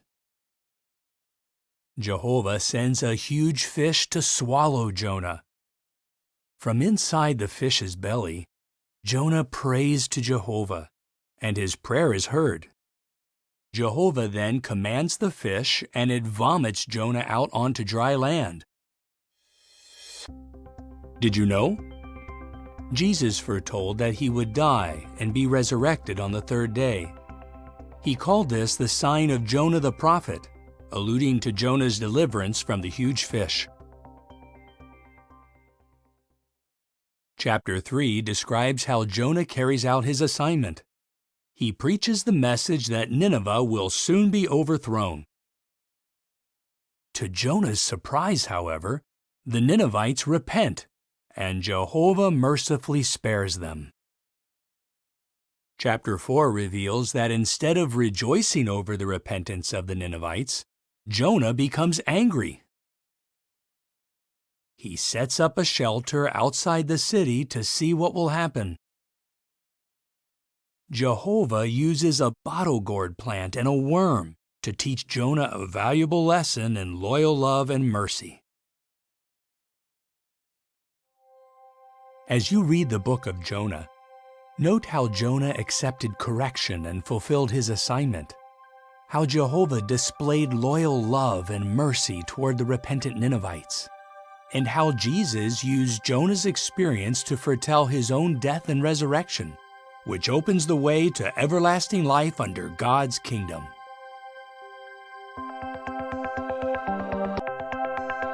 An introduction to the book of Micah. Micah was a prophet from the rural village of Moresheth in Judah. He foretold that devastation would come upon Israel and Judah. Micah's familiarity with rural life is seen in the kind of illustrations he used.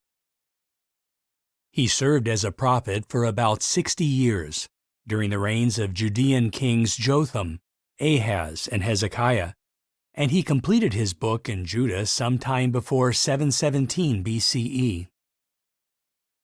Hosea and Isaiah also recorded their prophecies during that time. Although the destruction of Jerusalem foretold by Micah occurred many years after his death, he probably lived to see the destruction of Israel's capital, Samaria. The book of Micah has 7 chapters. Chapters 1 and 2 disclose the revolt of Israel and Judah, the injustices committed, including those against women and children, Jehovah's warning that Samaria will become a heap of ruins, and God's promise that his people will return to Jerusalem and be gathered together like sheep in the pen. Chapters 3 to 5 contain Micah's denouncements of the leaders, the prophets, and the priests for their wickedness and greed. As a result, Zion will be plowed like a field and Jerusalem will become heaps of ruins. However, Micah also foretells that in the final part of the days, true worship will be elevated above all false religion, and people of all nations will stream to the mountain of the house of Jehovah. Did you know? Jehovah inspired Micah to foretell that Bethlehem Ephrathah would be the birthplace of the Messiah. This was fulfilled when Jesus was born in that town. You can find this prophecy at Micah 5:2. Chapters 6 and 7 highlight the deplorable spiritual condition of the people. As if conducting a legal case, Jehovah requires his people to exercise justice, to cherish loyalty, and to walk in modesty with him. But merchants ignore God's laws and cheat their brothers with fraudulent weights and scales.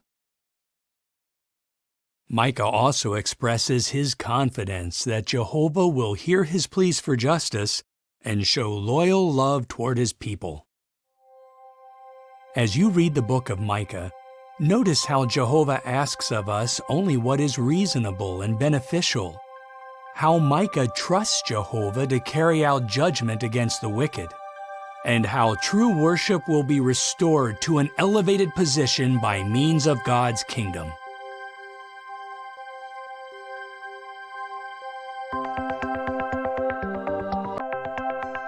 An introduction to the book of Nahum. The prophet Nahum was likely living in Judah when he wrote the book bearing his name. Nahum's message focuses primarily on a single theme: the complete destruction of the Assyrian city of Nineveh. Nineveh, known for its violence and brutality, was referred to as the city of bloodshed. At one time, in response to the judgment message delivered by the prophet Jonah, the inhabitants of Nineveh repented of their wickedness. However, the Ninevites eventually returned to their wicked ways, and about 2 centuries after Jonah's prophecy, Jehovah used Nahum to prophesy against Nineveh again. The book of Nahum was completed sometime before 632 BCE, the year Nineveh was destroyed. Nahum was a contemporary of the prophets Zephaniah and Jeremiah. The book of Nahum contains 3 chapters. In chapter 1, Nahum proclaims Jehovah's judgment against the city of Nineveh. The entire city, with its collection of pagan gods made of wood, stone, and metal, will be completely destroyed. This is good news for the people of Judah. Free from that cruel and dangerous enemy, they can celebrate their festivals in peace. Did you know?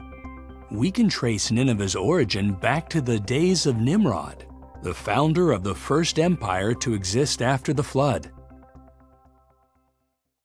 Chapters 2 and 3 describe Nineveh's destruction in greater detail. Nineveh was a heavily fortified city with high walls and a moat. But Nahum prophesies that the gates of the rivers will be opened, and the palace will be dissolved. These words were fulfilled in 632 BCE, when flooding caused damage to the city. This permitted the besieging forces of Babylon and Media to capture the city and destroy it. Jehovah's prophetic word through Nahum came true in every detail. As you read the book of Nahum, consider how Jehovah hates violence, how Jehovah always fulfills His word, and how Jehovah provides comfort for all who seek peace and salvation under His kingdom.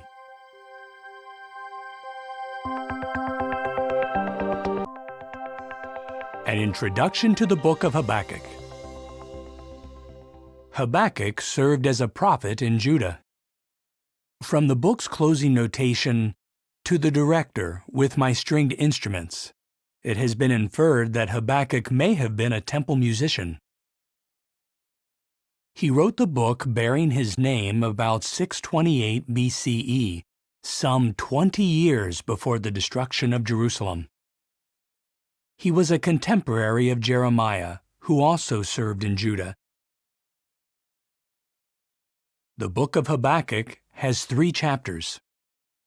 Chapters 1 and 2 present a dialogue between Habakkuk and Jehovah.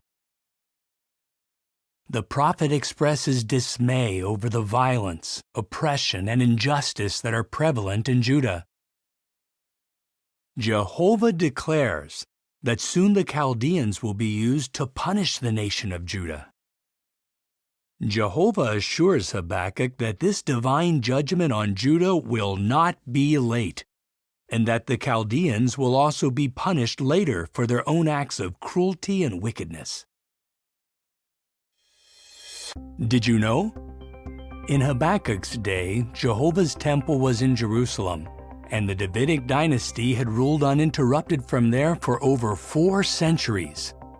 Therefore, to the Jews back then, God's allowing the Chaldeans to destroy the holy city was unthinkable.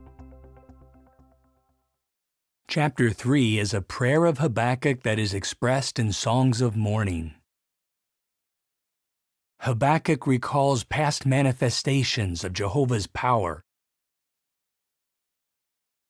Although distressed by the conditions around him, the prophet expresses confidence in Jehovah. Habakkuk declares, As for me, I will exult in Jehovah. I will be joyful in the God of my salvation. As you read Habakkuk, note how Jehovah is not indifferent to the suffering of his servants, how our confidence in Jehovah's salvation helps us endure with joy, and how Jehovah's judgments by means of his kingdom will not be late.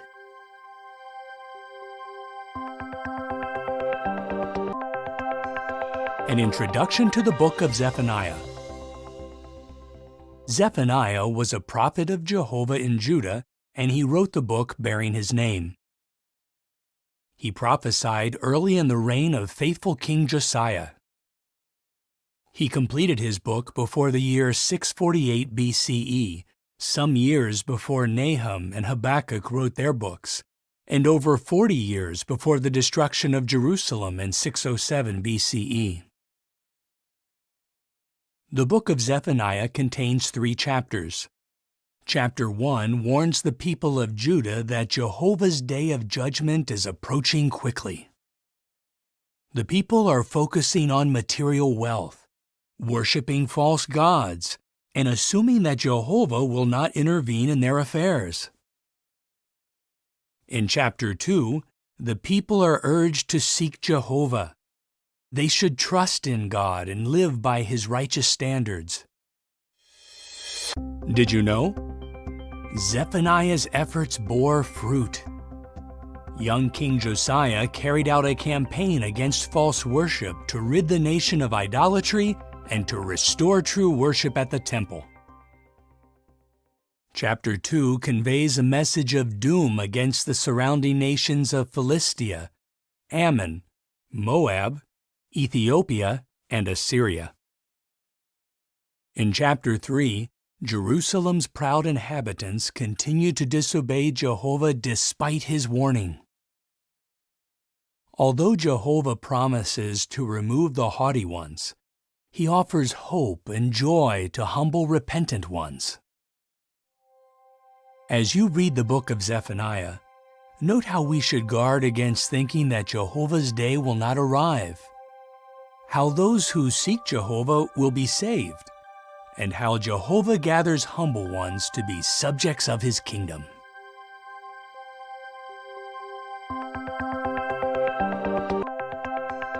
An introduction to the book of Haggai. Haggai was likely born in Babylon. In 537 BCE, he traveled with a remnant of the Jewish nation to Jerusalem, where he would later serve as a prophet. Haggai completed his book in 520 BCE. But why did Jehovah cause him to begin prophesying? In 536 BCE, the Jews laid the foundation for the new temple in Jerusalem. Sadly, the work stopped for many years because of opposition from enemies and apathy on the part of the Jews. In the year 520 BCE, Jehovah sent Haggai to rekindle the zeal of the Jews in order to resume temple construction. The temple was finally completed in 515 BCE. Did you know? In the 38 verses that make up chapters 1 and 2, Haggai uses the name Jehovah 35 times, 14 times in the expression Jehovah of Armies. The book of Haggai has 2 chapters that convey 4 inspired messages. Chapter 1 directs the first message toward those who are focusing on their own interests while Jehovah's house lies in ruins.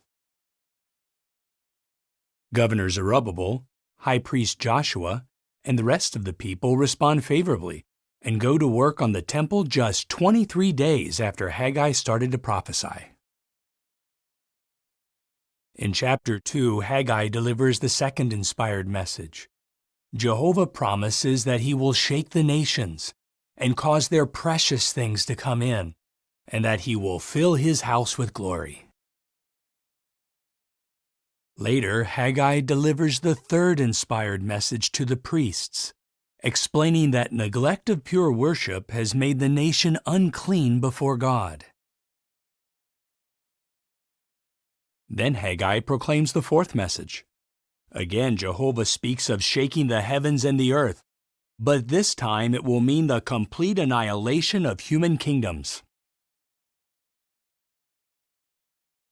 Centuries afterward, the Apostle Paul quoted Haggai's words to show that God's kingdom in the hands of Jesus Christ will never be shaken.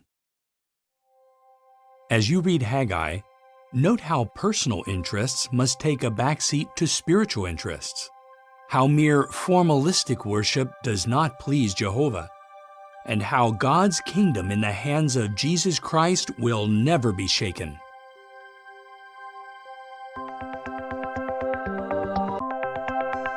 An introduction to the book of Zechariah. Zechariah began to prophesy in Jerusalem in 520 BCE, 17 years after the return from Babylonian exile. He prophesied for at least 2 years, completing the book bearing his name in 518 BCE. His work overlapped that of the prophet Haggai. The rebuilding of Jehovah's temple was at a standstill. It appeared to observers that Jehovah had forsaken the city. The people there were discouraged and focused on personal comforts. Jehovah sent Zechariah to join the prophet Haggai in encouraging the Jews to resume the temple construction despite all obstacles. Did you know? Solomon's temple was completed in just over 7 years. In contrast, when Zechariah wrote his book, the reconstruction had been underway for about 20 years, but without completion. The book of Zechariah contains 14 chapters. Chapters 1 to 6 set forth a series of intriguing visions that ensured divine backing of the work of rebuilding the temple and the return to pure worship. For example, one vision features a woman named Wickedness, who is put into a container and taken far away by 2 winged women. This illustrates that wickedness has no place among Jehovah's people. Chapters 7 and 8 urge God's people to turn from unjust treatment of the poor and to deal with one another in loyal love and mercy. Chapter 10 foretells Jehovah's turning his favorable attention to his repentant people.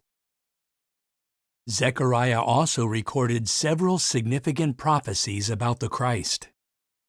He indicated that the future king of God's kingdom would triumphantly enter Jerusalem on a donkey. Zechariah foretold God's true shepherd would be betrayed for 30 pieces of silver. Zechariah also foretold details about this messianic shepherd's death. Chapter 14 states that Jehovah forms a very great valley. This valley is for the protection of his people and results in a complete triumph of true worship. As you study the book of Zechariah, notice how Jehovah makes his work succeed despite adversity, how he describes the future king of his kingdom, and how his loyal subjects will remain safe in his valley of protection.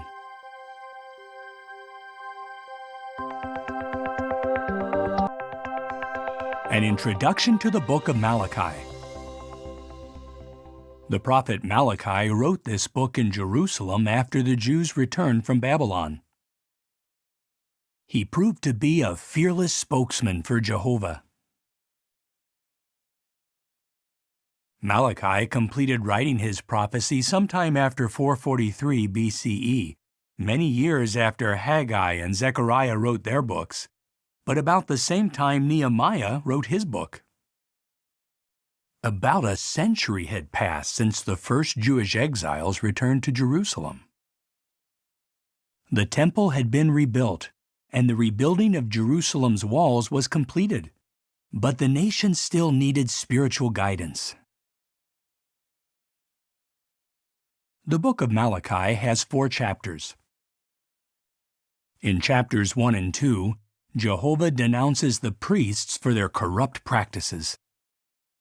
Jehovah calls them to account because they are offering him inferior animals for sacrifice. The priests have been negligent in teaching the people who are unjustly divorcing their wives and marrying new wives from pagan nations, something that Jehovah hates. Chapter 3 indicates there would be a forerunner to the Messiah. The Messiah, or messenger of the covenant, will come to the temple to cleanse it. Jesus did this when he threw greedy merchants out of the temple. Did you know? Malachi mentions Elijah the prophet. However, Elijah had been long dead by the time Malachi wrote his prophecy. Jesus identified John the Baptizer as the Elijah that Malachi foresaw. In chapter 4, Malachi makes a prophetic reference to the Son of Righteousness, which highlights Jesus' role as mankind's Savior. As you read the book of Malachi, notice how Jehovah expects us to give him our best, how Jehovah hates unjust divorce, and how the messenger of the covenant, the foretold king of God's kingdom, supports true worship.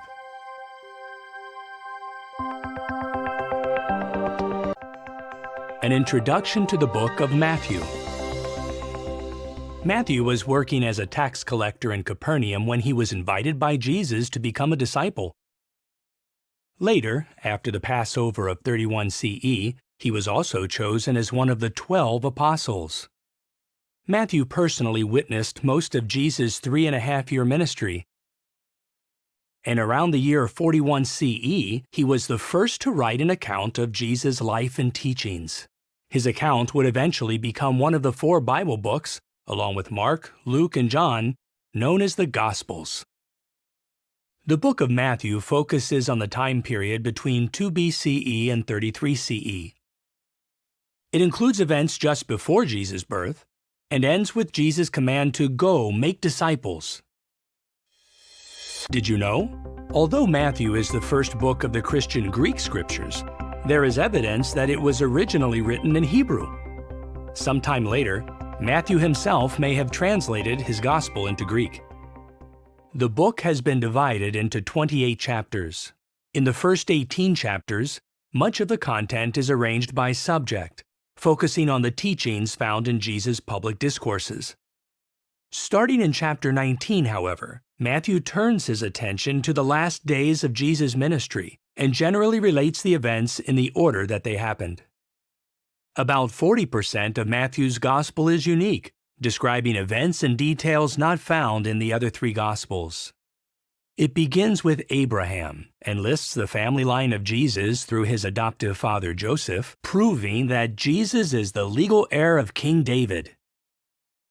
It provides a thorough account of Jesus' Sermon on the Mount, and it also includes many of Jesus' illustrations, such as the wheat and the weeds, the pearl of high value, and the dragnet.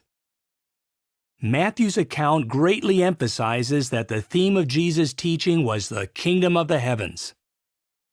To help readers identify Jesus as the promised Messiah, this book includes numerous direct quotes and references from many books in the Hebrew Scriptures. No wonder Matthew has been described as a bridge between the Hebrew and Christian Greek Scriptures. As you enjoy your study of Matthew, note how the Gospel establishes Jesus' legal right to David's throne, emphasizes Christ's teachings, and highlights God's kingdom. An introduction to the book of Mark. Mark may have become a follower of Jesus when he was a young man living with his mother in Jerusalem. In fact, it seems that their home was used as a meeting place by the early Christian congregation. While Mark may have had limited contact with Jesus, he enjoyed association with the apostles Peter and Paul, as well as Mark's cousin Barnabas. He had the privilege to assist Paul and Barnabas in the missionary work. His ministry also took him to such distant places as Babylon and Rome. Perhaps between the years 60 and 65 CE, while in Rome, Mark wrote an account of Jesus' life. This became the third gospel to be circulated among the early Christian congregations. Although most of Mark's information is also contained in the other gospels, he does include some unique details. For example, it is evident that this book was written with a non-Jewish audience in mind, especially the Romans. Mark explains Jewish expressions and customs that would have been unfamiliar to Romans and other non-Jews. He may have obtained much of his information from Peter, who was an eyewitness of practically all that Mark recorded. Peter's eyewitness testimony may be seen in Mark's vivid descriptions of Jesus' activity and feelings. The book contains 16 chapters and is the shortest of the four Gospels. It covers the time period from 29 to 33 CE. Chapters 1 to 10 begin with John the Baptizer's ministry and Jesus' baptism in the Jordan River. Then Mark describes Jesus' exciting 3.5-year ministry. These chapters recount Jesus' selection of his apostles, many of his miracles, and examples of his tender care and concern for people. Chapters 11 to 15 outline Jesus' final week of activity leading up to his arrest and execution. Did you know? Mark was likely the young man who ran away, leaving his garment behind on the night Jesus was arrested. Finally, chapter 16 shows that 3 faithful women are the first to discover that Jesus has been resurrected. As you read this gospel, note how Jesus demonstrated his power over sickness, death, and the forces of nature, how he showed his tender care and concern for people, and how he zealously carried out his Father's will, providing a glimpse of his future rulership as King of God's kingdom.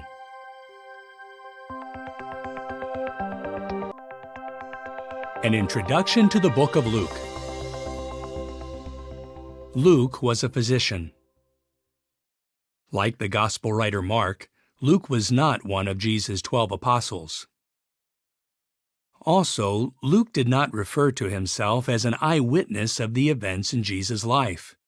He became a disciple probably sometime after Jesus' death. In time, he traveled with the Apostle Paul. Luke's Gospel covers the time period from 3 BCE to 33 CE. He wrote in logical order, often chronologically.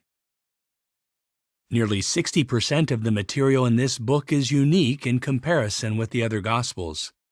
For example, at least 6 of Jesus' miracles are found exclusively in Luke's account. Luke uses more than 300 terms that were either used in medicine or to which he gives a medical meaning.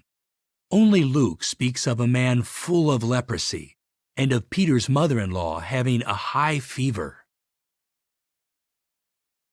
Luke likely wrote his gospel in Caesarea while Paul was imprisoned there, from about 56 to 58 CE.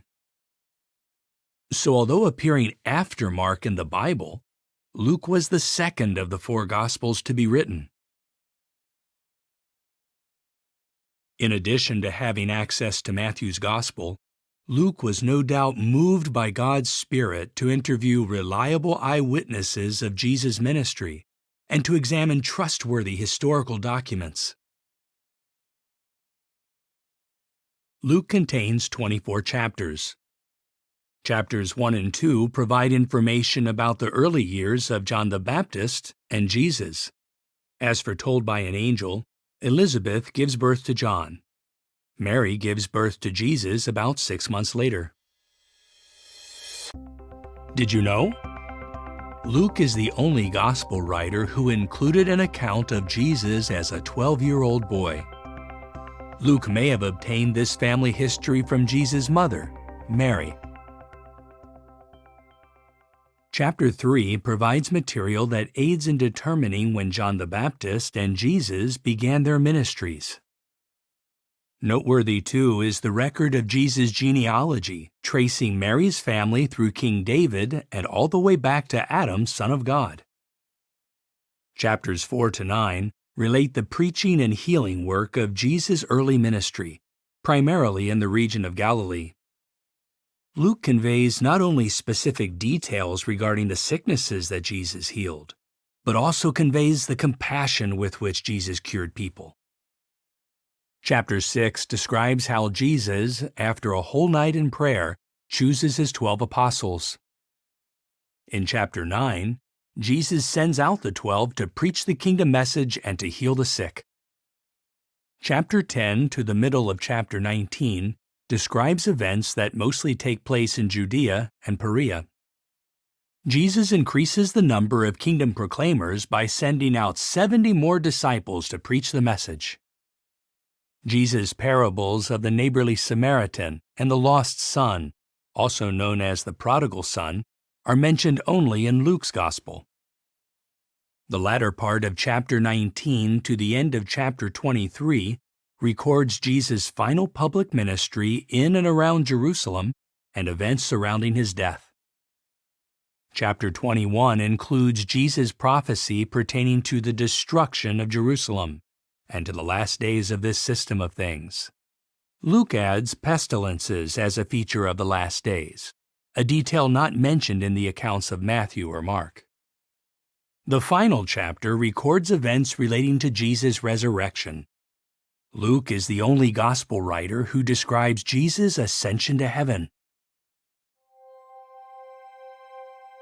As you read the Gospel of Luke, note how Jesus zealously shared the kingdom message and trained others to do so, how he described the conditions that would mark the last days, and how his healing people of their afflictions shows what he will accomplish as King of God's kingdom.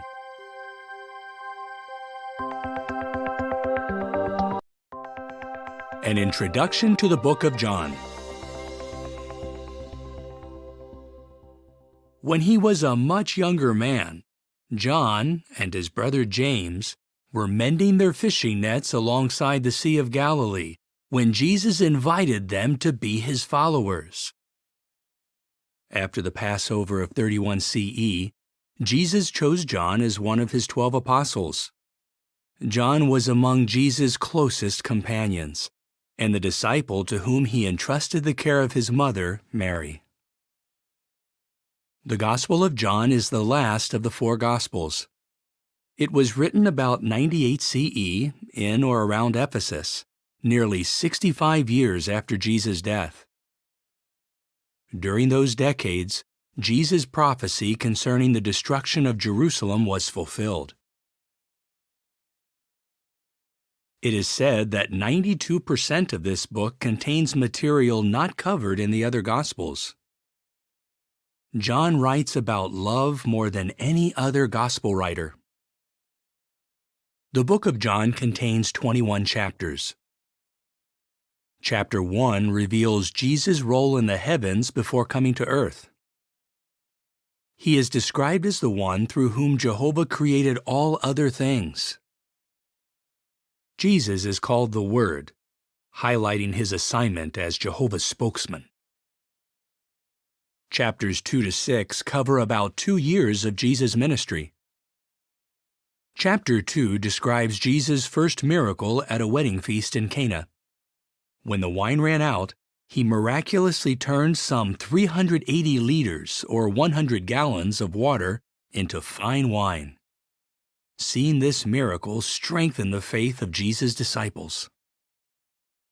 Chapter 6 reports how Jesus miraculously fed a crowd of about 5,000 men along with women and children.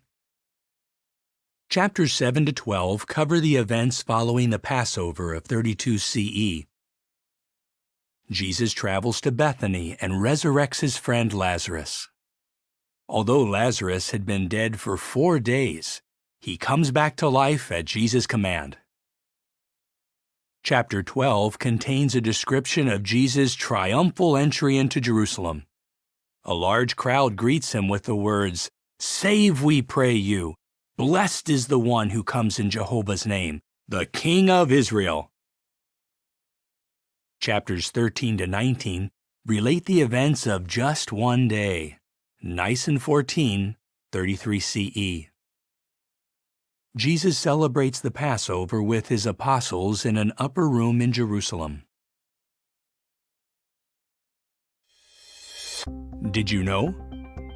We can find evidence in the book of John that supports the fact that Jesus celebrated 4 Passovers during his ministry.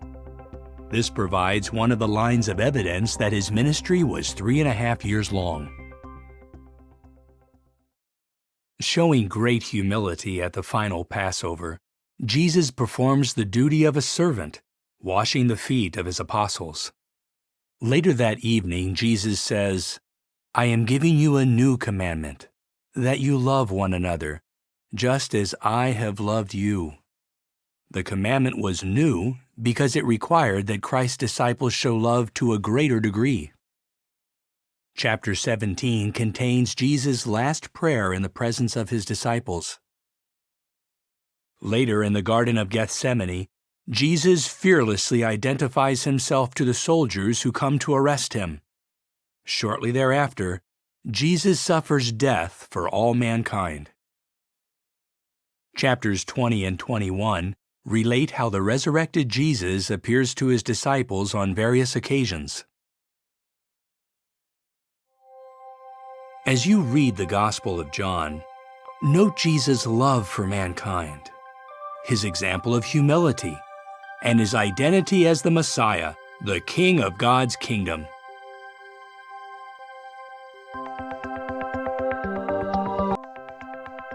An introduction to the book of Acts. The Gospel writer Luke wrote Acts of Apostles. Chapters 1 to 12 of Acts primarily cover the activity of the Apostle Peter. Chapters 13 to 28 feature the activity of the Apostle Paul. Because Luke accompanied Paul on some of his travels, Luke was an eyewitness to certain events he recorded. The book of Acts contains a detailed history of the beginnings of the Christian congregation and its rapid growth. The account commences about where Luke's Gospel account ends.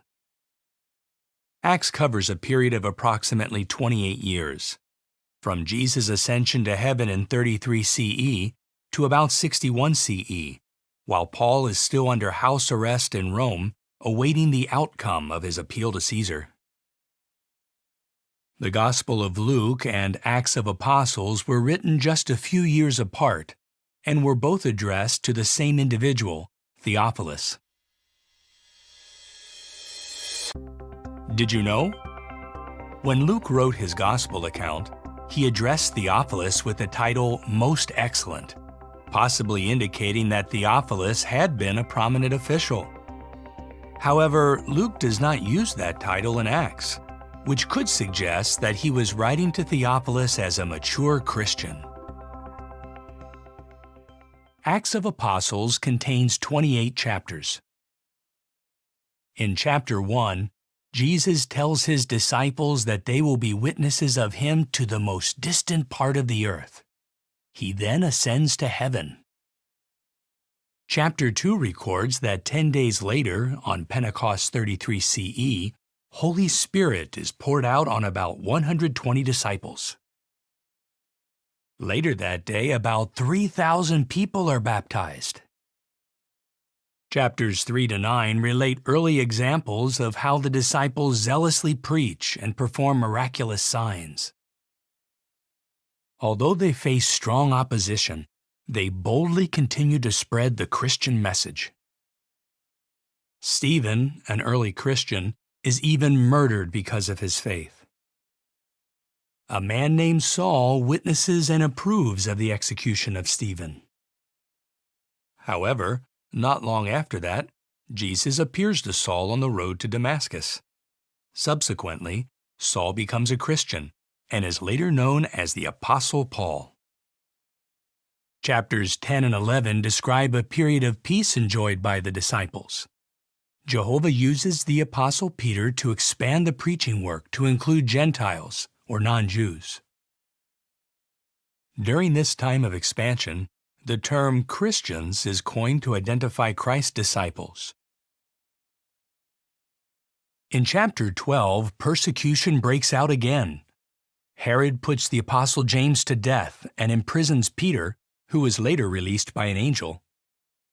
Chapters 13 to 21 describe Paul's 3 eventful missionary tours from about 47 to 56 CE. Paul travels to Cyprus and parts of Asia Minor during his first missionary tour. His second missionary tour takes him back to Asia Minor as well as to Macedonia and Greece. Paul's third missionary tour covers some 4 years and ends in Jerusalem. Paul writes 6 inspired letters during the period that includes his second and third tours. According to one estimate, the book of Acts records Paul traveling nearly 10,000 miles. In chapter 21, Paul is wrongfully arrested in Jerusalem. Chapters 22 to 26 relate Paul's defense. He appears before Felix, governor of Judea, his successor Festus, and King Herod Agrippa II. In the course of his defense, Paul appeals to Caesar, the highest Roman authority of the time. Chapters 27 and 28 describe Paul's arduous journey to Rome, which includes a shipwreck. Acts concludes with Paul under house arrest, awaiting trial in Rome. Despite confinement, he remains busy preaching to all those who come to him. As you read Acts of Apostles, note how the disciples were empowered by Holy Spirit, how they witnessed fearlessly despite fierce persecution, and how they used legal means to defend their right to preach the good news of God's kingdom.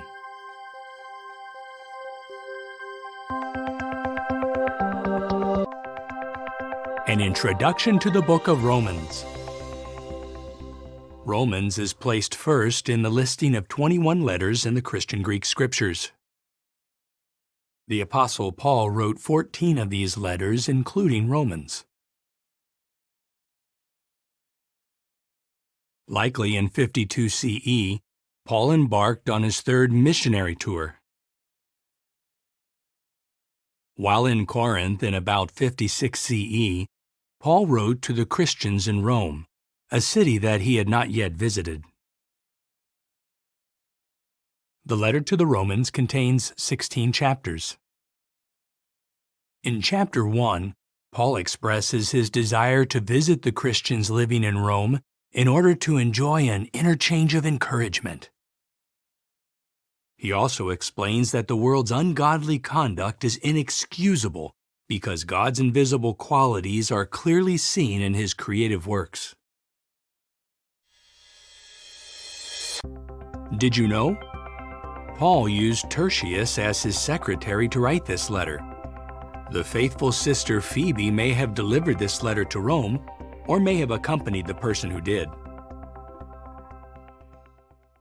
In chapter 2, Paul highlights God's impartiality. Both Jews and Gentiles will be judged by the same standard. In chapters 3 and 4, Paul explains that Jehovah declares Jews as well as Greeks righteous by faith, and he uses the example of Abraham to illustrate the point. Abraham lived before the law was given to Moses and before Jesus sacrificed his life. Nevertheless, God counted Abraham as righteous because of his outstanding faith. In chapters 5 and 6, Paul reasons that Adam sinned against God, and as a result, all humans have inherited sin and death.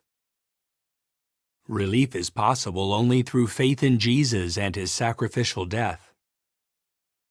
In chapters 7 and 8, Paul discusses how the Mosaic Law revealed what sin is and why Christians are not under that law. In chapters 9 and 10, Paul explains that those who exercise faith, regardless of their nationality, can become God's spiritual children. In chapter 11, Paul uses the illustration of a cultivated olive tree. Jews who rejected the Messiah are compared to branches that are broken off. Branches from a wild olive tree, representing Gentile Christians, are grafted in their place. In order to be part of the tree, all must remain humble and exercise faith in Jesus.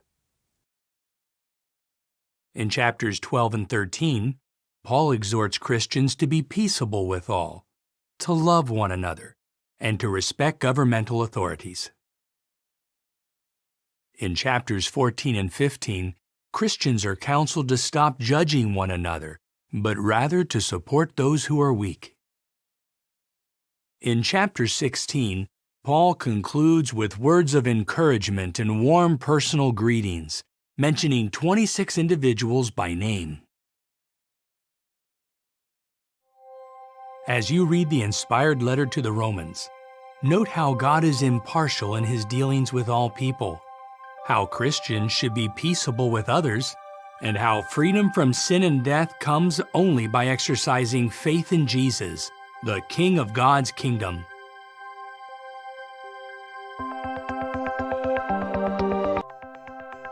An introduction to 1 Corinthians. The Apostle Paul wrote this letter to the Christians living in the busy cosmopolitan city of Corinth. Paul stayed in Corinth during his second missionary journey and helped establish a congregation there. During his third missionary journey, evidently while in Ephesus, Paul received a letter as well as disturbing reports about the congregation in Corinth. It was about 55 CE when Paul wrote to the Corinthians to address these matters. 1 Corinthians contains 16 chapters. In chapters 1 to 4, Paul corrects the Corinthians' divisive thinking and exhorts them to be united. Paul reasons that it is unimportant who plants or who waters, because God makes things grow. In chapters 5 and 6, Paul addresses the serious matter of sexual immorality. There is an unrepentant wrongdoer among them. This man must be removed to protect the congregation. The congregation is urged to flee from sexual immorality. Chapter 7 provides balanced counsel regarding both singleness and marriage. In chapters 8 to 10, we learn that sometimes we should lovingly refrain from doing what we may have a right to do, so that we do not stumble others or hinder people from accepting the good news. Did you know? The Isthmian Games were held every 2 years near Corinth. Drawing on this familiar situation, Paul used the illustration of running a race to help the congregation in Corinth to understand the need for faithfulness and endurance. In chapter 11, Paul gives direction concerning the Lord's evening meal. In chapter 12, Paul likens the congregation to the human body to show that each member is important. Jehovah is pleased when we cooperate with one another unitedly. Chapter 13 describes how love acts and how it does not act.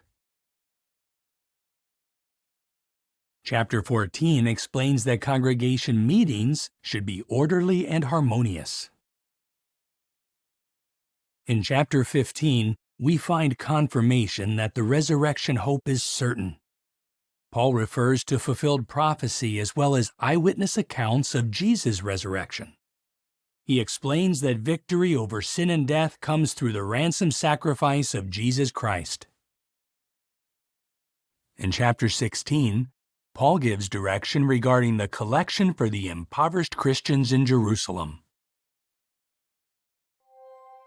As you read 1 Corinthians, note how true Christians should remain united, how the congregation should uphold Jehovah's moral standards, and how belief in the resurrection of Jesus is fundamental to our receiving kingdom blessings.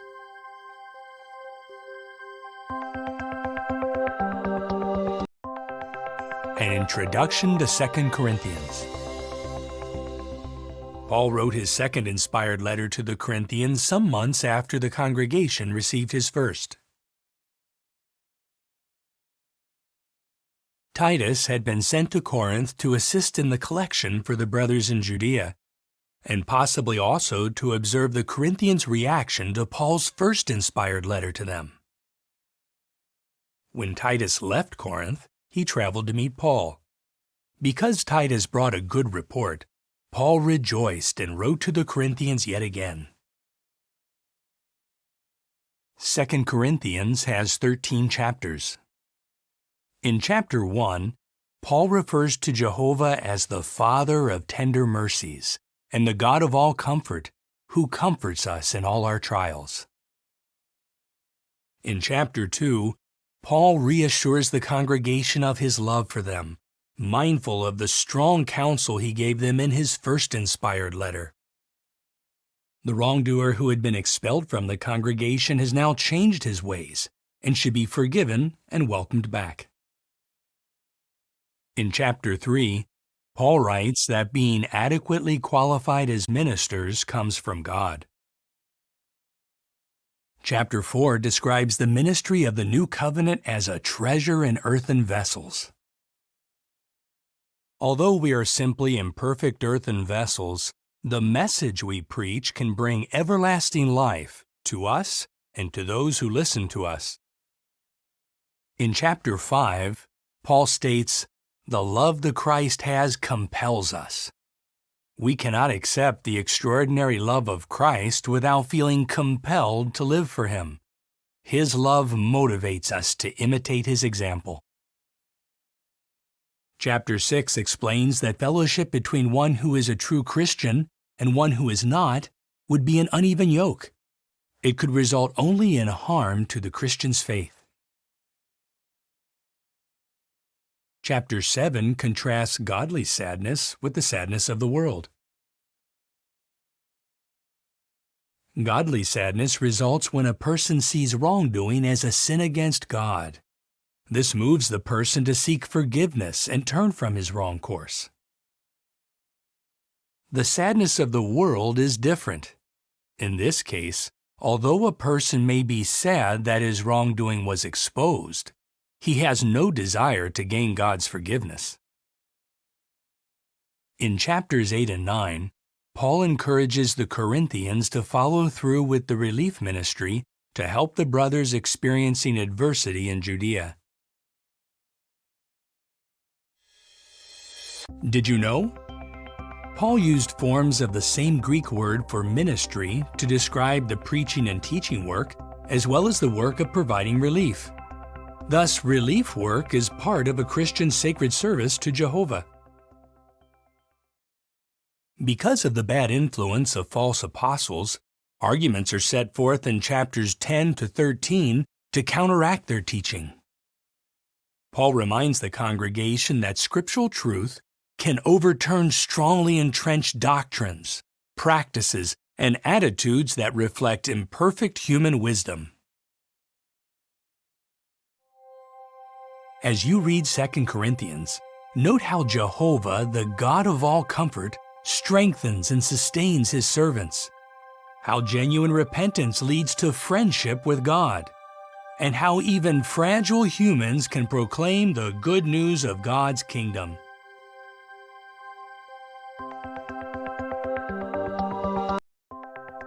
An Introduction to the Book of Galatians. The Apostle Paul wrote this letter during or after his second missionary tour, either from Corinth or from Syrian Antioch. Although he usually used a secretary to write his letters, Paul himself wrote the letter to the Galatians. Galatians was written about 50 to 52 CE. Did you know? Galatia was the Roman province that occupied the central portion of what is now known as Asia Minor. The Galatian congregations to whom Paul wrote may have included the ones in Pisidian Antioch, Iconium, Lystra, and Derbe.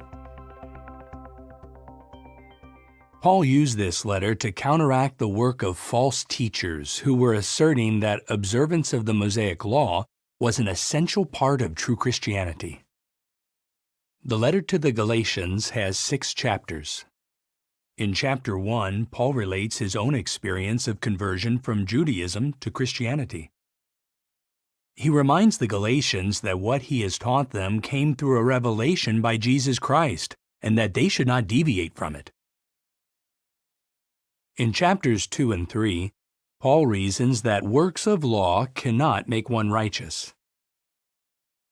He calls the law a guardian that led people to the Christ. It is faith in Jesus that makes one righteous.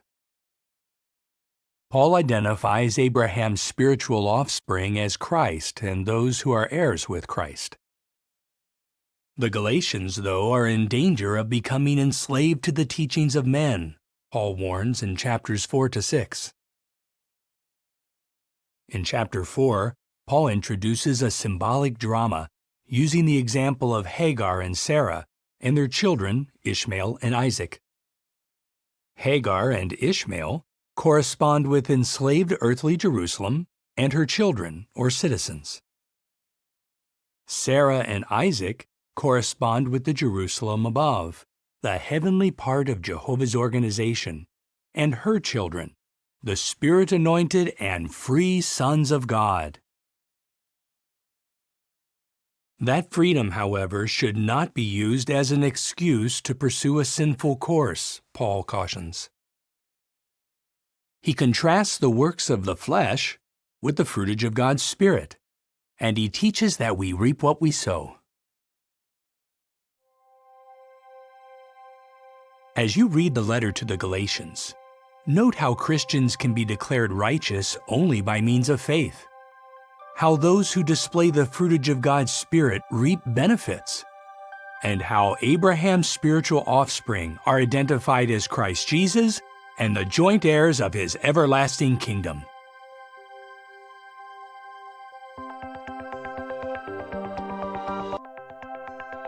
An introduction to the book of Ephesians.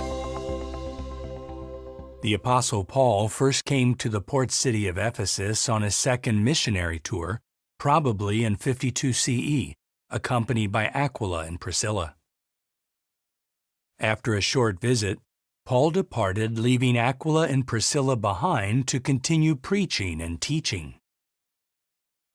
But on his third missionary tour, Paul stayed for about 3 years, zealously carrying out his ministry and forming a close bond with the Ephesian brothers. Later, about 60 or 61 CE, the Apostle Paul wrote the letter to the Ephesian congregation. He wrote it from Rome, where he was under guard awaiting trial. The letter to the Ephesians has 6 chapters. Chapter 1 highlights that God purposed an administration, or a way of managing his household. By this means, those chosen to live in heaven and those who would live on earth would be united with Jehovah through Christ. In chapter 2, the apostle likens the Mosaic Law to a wall that had long separated Jews and Gentiles. The sacrificial death of Jesus abolished the law covenant and thus destroyed the wall in between the two groups. In chapter 3, Paul mentions the sacred secret of the Christ and explains that it is God's will to include non-Jews among the relatively small number of humans who are called to reign with Christ in heaven. Did you know? The city of Ephesus was famous for a huge temple dedicated to the goddess Artemis. As related in Acts chapter 19, silversmiths of Ephesus had a lucrative business selling small silver shrines of Artemis. During his roughly 3-year stay in Ephesus, Paul had exposed as wrong the use of images in worship. As a result, a number of people in Ephesus abandoned their idolatry and became believers. Because of that, those making and selling such idols became infuriated and caused a riot. In chapter 4, the Ephesians are counseled to put away the old personality according to their former conduct and to put on the new personality in harmony with Jehovah's will. In chapter 5, Paul encourages the Ephesians to go on walking in love. That love should be reflected in the family. Wives are counseled to be in subjection to their husbands. Husbands are counseled to continue loving their wives, just as the Christ also loved the congregation. In chapter 6, Paul uses an illustration about armor and urges the Ephesians to put on the complete suit of spiritual armor. Doing so will help them to remain faithful despite all difficulties. As you read the inspired letter to the Ephesians, note how we must put on the new personality according to Jehovah's will, how we should put on the complete suit of spiritual armor, and how Jehovah purposed to unite Jews and non-Jews as heirs with Christ in the kingdom.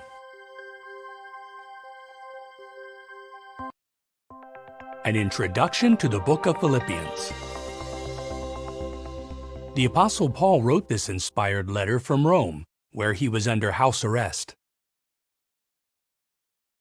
He wrote the letter about 60 or 61 CE. Some years earlier, during his second missionary tour, Paul had received a vision while he was in Troas. A Macedonian man entreated him, "Step over into Macedonia and help us." So in about 50 CE, Paul and his companions began to preach the good news in the Macedonian city of Philippi. Paul established a congregation there, but not without opposition. He and Silas were beaten with rods and thrown into prison, where their feet were fastened in stocks. Paul returned to Philippi during his third missionary tour. His letter to the congregation reveals the special bond of love that he and the Philippian brothers had for each other. The letter to the Philippians has 4 chapters. In chapter 1, Paul writes that his current imprisonment in Rome has led to the advancement of the good news. The apostle's courage in the face of opposition has strengthened the brothers to keep speaking the word of God fearlessly. In chapter 2, Paul encourages the Philippians to keep imitating the mental attitude of Christ.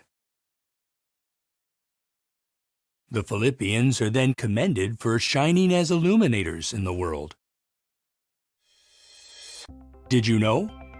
Sometime earlier, the Philippians had sent Epaphroditus to Rome with a gift for Paul. Paul later sent Epaphroditus back to Philippi, entrusting him with his inspired letter to the congregation. In chapter 3, Paul warns against those who have confidence in the flesh, evidently because of their Jewish background. Paul considers any advantages that he once enjoyed as a Pharisee to be refuse compared with the privilege of knowing Christ and being in union with Him. In chapter 4, the Philippians are reminded not to be anxious over anything, but to find the peace of God through prayer, supplication, and thanksgiving. Paul also thanks the congregation for its generosity in providing for his material needs.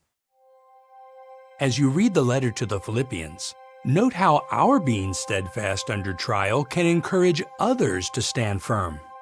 How God's Word and Spirit can help us to keep imitating the mental attitude of Christ. And how true peace comes to those who turn to God in heartfelt prayer as they await His kingdom rule.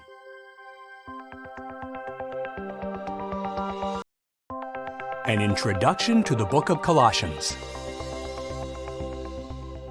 The Apostle Paul wrote this inspired letter in Rome around 60 or 61 CE. This was during his first imprisonment there while he was under house arrest. Paul's letter to the Colossians indicates that he had not visited Colossae. Evidently, the congregation there was the fruitage of the work of Epaphras. Still, Paul knew several members of the congregation, including Apphia, Archippus, and Philemon, to whom he also wrote an inspired letter. Sometime after the congregation was founded, false teachers tried to mislead the Colossian Christians with deceptive philosophies. Epaphras traveled many hundreds of miles from Colossae to Rome to give a report on the congregation to Paul. The letter to the Colossians has 4 chapters. In chapter 1, Paul expresses his desire that the Colossians continue to grow in accurate knowledge of God. Paul then describes God's Son as the image of the invisible God, the firstborn of all creation, and the one through whom all other things were created. Christ is also the head of the congregation. In chapter 2, the apostle warns the Colossians about those who are promoting philosophies and the observance of the Mosaic Law. Paul stresses that the Mosaic Law has been erased and taken out of the way. God had figuratively nailed it to Christ's torture stake. Did you know? At Colossians 4:10, Paul mentions Mark, the cousin of Barnabas. For a short time, Mark, also called John, accompanied Paul and Barnabas on their first missionary tour. But Mark left them and may have returned home to Jerusalem, which disappointed Paul. About 12 years later, however, Mark was in Rome as Paul's co-worker. Clearly, any breach between the two had been healed. In chapter 3, Paul encourages the congregation to go on seeking the things above, where the Christ is seated at the right hand of God. The apostle also exhorts the Colossians to strip off the old personality, to clothe themselves with the new personality, and to continue forgiving one another freely. In chapter 4, Paul tells the Colossians to persevere in prayer along with thanksgiving. He also writes, "Let your words always be gracious, seasoned with salt, so that you will know how you should answer each person." As you read the inspired letter to the Colossians, note how we should continue to grow in accurate knowledge of God, how we can cultivate a Christ-like personality, and how our speech should always be gracious, especially as we proclaim the good news of God's kingdom.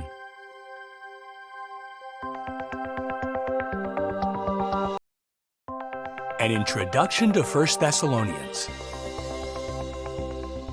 The Apostle Paul wrote this inspired letter in Corinth, likely late in the year 50 CE, during his second missionary tour. Sometime after arriving in Thessalonica, Paul preached in the synagogue for 3 Sabbaths. Soon a congregation was established there. Opposers from among the Jews became jealous of Paul's success and incited a violent mob. The congregation continued preaching, even after sending Paul and Silas to Berea. 1 Thessalonians has 5 chapters. In chapter 1, Paul warmly commends the congregation for the way they accepted God's word and endured under tribulation. He informs them that their example of perseverance has become known to the congregations in Macedonia and Achaia. In chapter 2, Paul reminds the Thessalonians of his tender affection for them and how he worked hard to avoid being an expensive burden on them. Did you know? The Apostle Paul was a tent maker by trade. He may have done this work to cover his expenses in Thessalonica. In chapter 3, Paul writes that he had sent Timothy to Thessalonica to build up their faith. Now Timothy has returned to Paul with good news of their spiritual prosperity. In chapter 4, Paul comforts those who have lost loved ones in death. Jesus' resurrection is a guarantee that those sleeping in the grave will rise. In chapter 5, Paul describes future events that will lead to the destruction of God's enemies during Jehovah's Day. He calls those who live by God's standards sons of light, in contrast with those who reject God's standards. He advises the congregation to stay spiritually awake, to make sure of all things, to pray constantly, and to encourage one another. As you read the first inspired letter to the Thessalonians, note how our perseverance in the face of opposition can encourage others, how the resurrection hope comforts and strengthens those who have lost loved ones in death, and how Jesus Christ, the King of God's kingdom, will destroy all of God's enemies.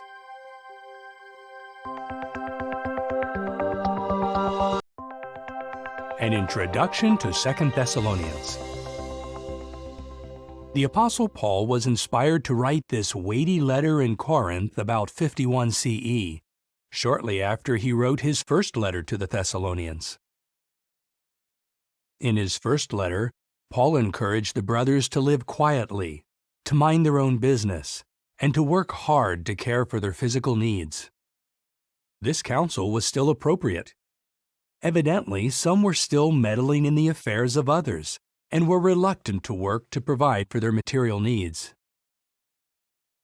Also, the congregation may have received letters or messages that appeared to be from the Apostle Paul or other responsible brothers, saying that the day of Jehovah is here.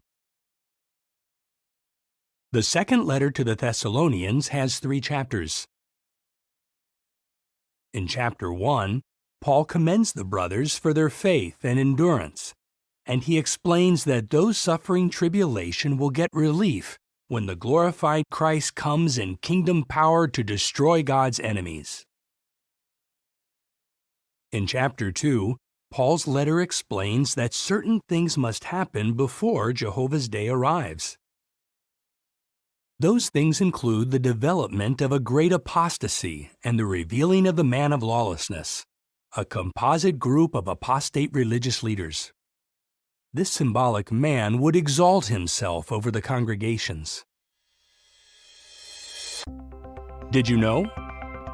Because a letter falsely attributed to Paul may have been circulating, he wrote, "Here is my greeting, Paul's, in my own hand, which is a sign in every letter. This is the way I write."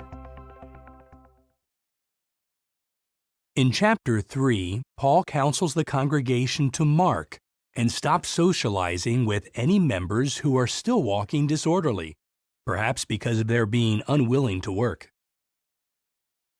Yet the congregation should not consider these ones enemies, but should instead admonish them as brothers.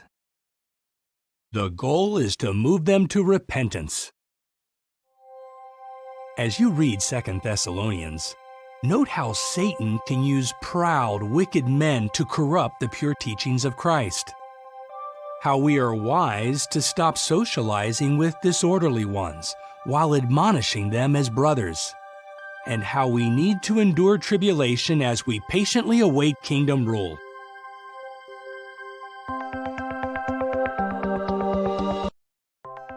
An introduction to the book of 1 Timothy.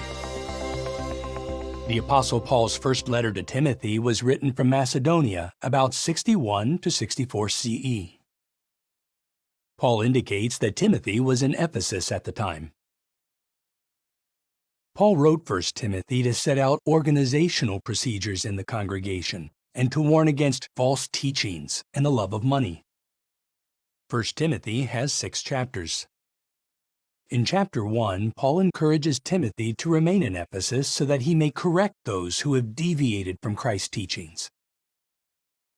Paul also expresses gratitude for Christ's great mercy. Even though Paul had persecuted the Christian congregation, Jesus considered him faithful by assigning him to a ministry. In chapter 2, Paul mentions the need to pray for others, including government officials, so that God's people can lead a calm life and pursue their ministry in peace. He explains that it is God's will that all sorts of people should be saved and come to an accurate knowledge of truth. In chapter 3, Paul outlines the spiritual qualifications for those reaching out to serve as overseers or ministerial servants. Did you know? The Greek verb translated reaching out means stretching to grasp something. The apostle thus shows that brothers who want to serve others in the congregation should exert themselves. Paul writes in chapter 4 that a time will come when some will fall away from the faith and try to mislead others. These apostates will speak lies and even forbid marriage. He encourages Timothy to be a fine example in speaking, in conduct, and in love.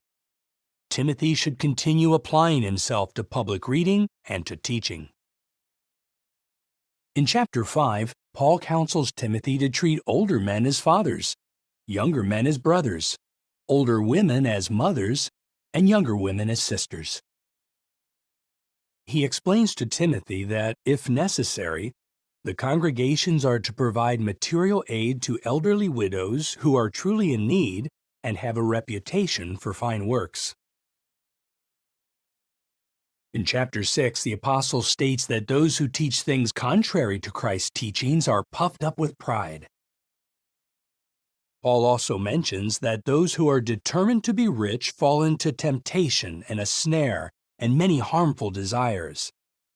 Their love of money will lead to their spiritual ruin and cause them many pains. Instead of being greedy, Christ's followers should be generous and ready to share, putting their trust in God so that they may get a firm hold on the real life. As you read 1 Timothy, note how Jehovah wants all sorts of people to be saved and come to an accurate knowledge of truth, how Christians can avoid the love of money, and how we can get a firm hold on the real life, which only God's kingdom can give us.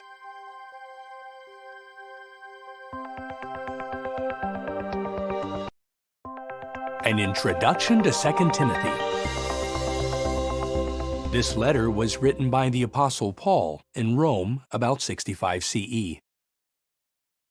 Emperor Nero had begun persecuting Christians, and Paul was again a prisoner in Rome. During his first imprisonment, he was under house arrest.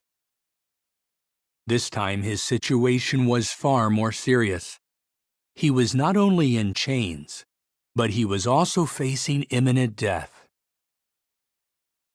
Paul wrote this warm letter to Timothy to encourage him to stir up like a fire the gift of God that he received, to do his utmost to remain approved by God, and to flee from the improper desires of youth.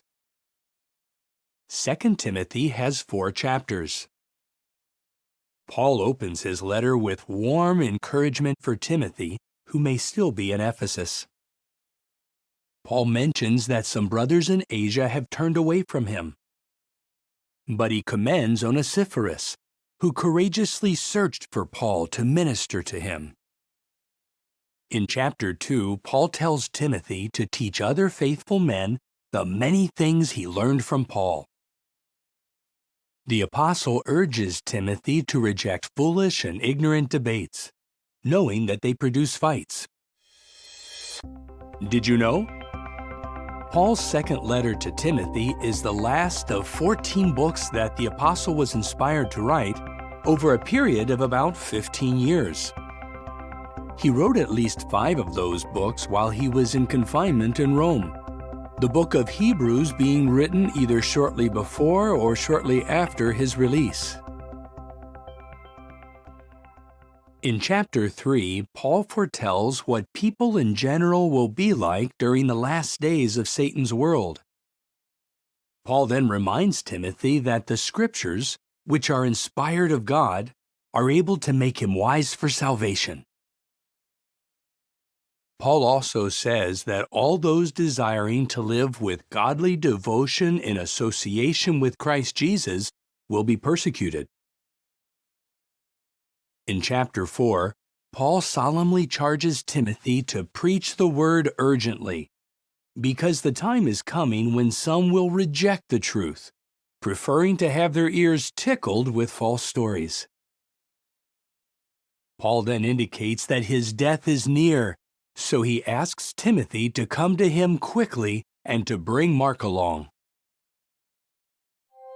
As you read Paul's second letter to Timothy, note how Paul, despite facing imminent death, was primarily concerned about others, especially his beloved Timothy.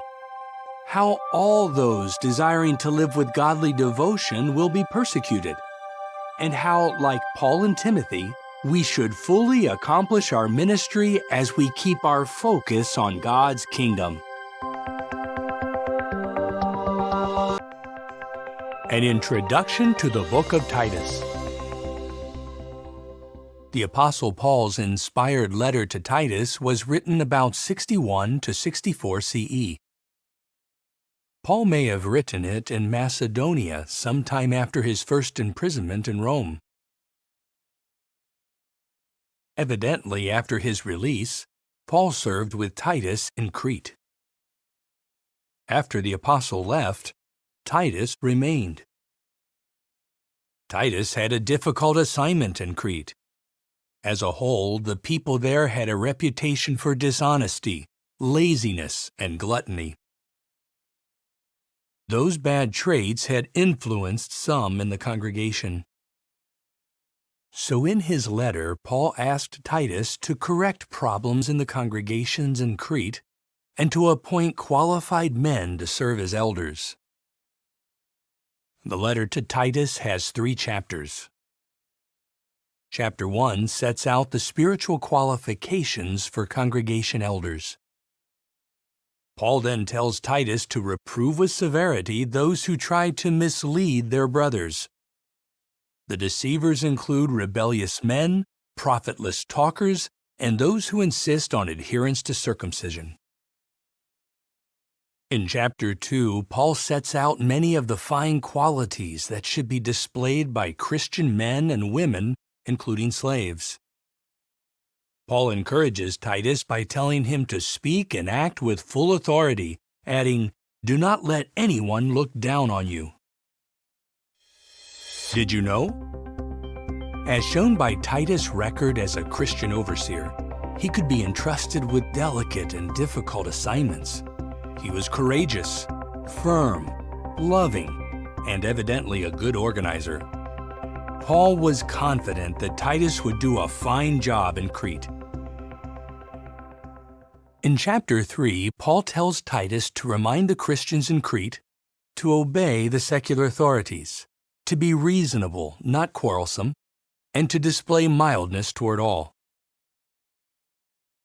Finally, Paul instructs Titus to avoid foolish arguments and fights over the law of Moses, and to reject anyone who persists in promoting a sect. As you read the letter to Titus, note how Christian overseers should courageously address problems in the congregation, how God's Spirit can draw people from all backgrounds and help them to develop a Christ-like personality, and how the bad traits that characterize Satan's world should be rejected by all subjects of God's kingdom.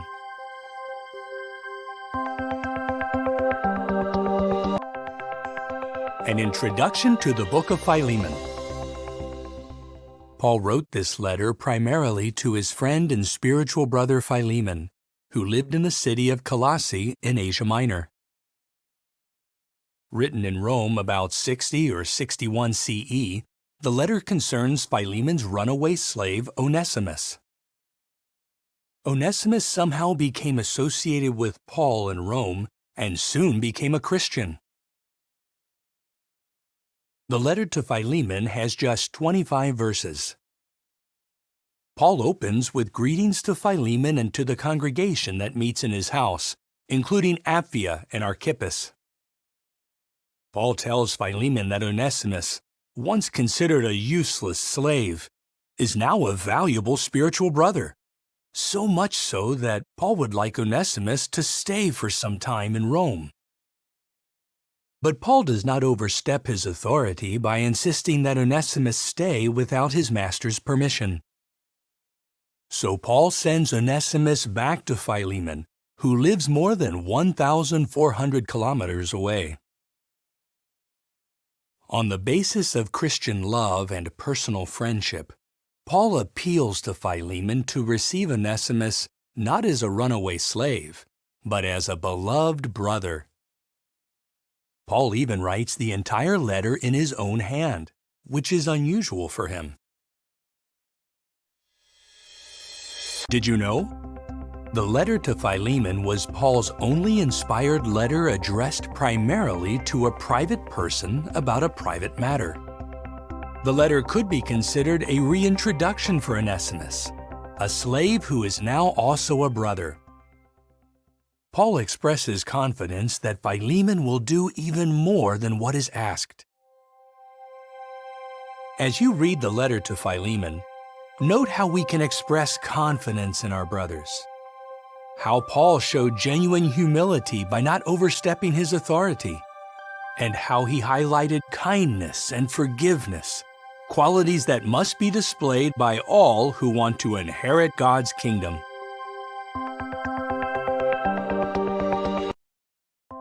An introduction to the book of Hebrews. Paul wrote this letter in about 61 CE, shortly before or after his release from house arrest in Rome. The information in the letter indicates that it was intended for Hebrew Christians living in Judea. Many had been Christians for years, yet spiritually speaking, some of these had gone back to needing milk, not solid food. This put their faith at risk, because it was under attack by the Jewish religious leaders and their supporters. The opposers may have argued that Christians had no visible realities to aid them in their worship. The Jews, however, had a magnificent temple, a priesthood, animal sacrifices, the law of Moses, and a history dating back to Abraham. Paul wrote to the Hebrew Christians to strengthen their faith in the far superior heavenly realities centered on Christ. Those realities place Christian worship high above that of fleshly Israel. Paul's letter may have also been helpful to Hebrew Christians who were still holding on to the Mosaic Law. The letter to the Hebrews has 13 chapters. Chapters 1 through 3 set the theme for Hebrews by describing Jesus' elevated position. He is superior both to the angels and to Moses. In chapters 4 through 10, we see Jesus as heavenly high priest, far above the sinful Jewish high priests serving at the temple. Unlike them, Jesus is perfect and without sin. The Jewish high priests had to offer sacrifices daily for the sins of the people, and they offered animal sacrifices, which had limited value. Christ entered into heaven itself to present to God the value of his perfect human life as a ransom once and for all time. Jesus' ransom also provides the basis for a new and better covenant compared with the one mediated by Moses. Did you know? At Hebrews chapter 9, verse 9, we read, "This tent is an illustration." Paul was here referring to the earthly tent or tabernacle that Moses set up. Worship centered on that tent and its animal sacrifices could not provide complete forgiveness of sins. The far greater tent, not made with hands, which is the arrangement for worshiping Jehovah on the basis of Christ's ransom sacrifice, provides all we need to have a personal and everlasting relationship with God. In chapter 10, we read that Christ's followers should meet together regularly to encourage one another, and all the more so as the end draws near. Chapter 11 focuses on faith, giving many examples of pre-Christian men and women who by faith were made powerful in word and deed. In chapter 12, we read that these courageous men and women make up a great cloud of witnesses. The apostle then points to the greatest witness of all, Jesus Christ, who is the chief agent and perfecter of our faith. Christ-like faith must, of course, be reflected in holy conduct. So Paul's final exhortations in chapter 13 include the words, "Let your brotherly love continue. Let marriage be honorable among all, and be obedient to those who are taking the lead among you." As you read the book of Hebrews, note how Paul beautifully shows the superior nature of Christian worship, how we can continue to perfect our faith as we await the end of Satan's world, and how Jesus, our heavenly high priest and the King of God's kingdom, is used by God to eliminate sin and death forever.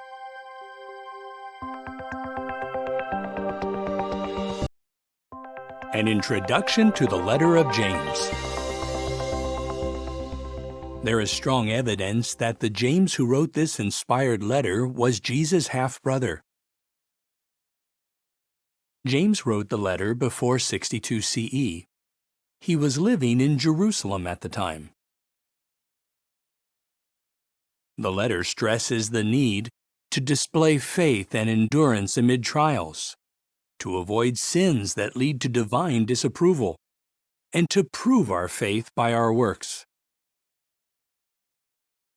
Like Jesus, James used many simple yet powerful illustrations drawn from common things: waves of the sea, flowers and trees, a man looking at himself in a mirror, and material riches that perish.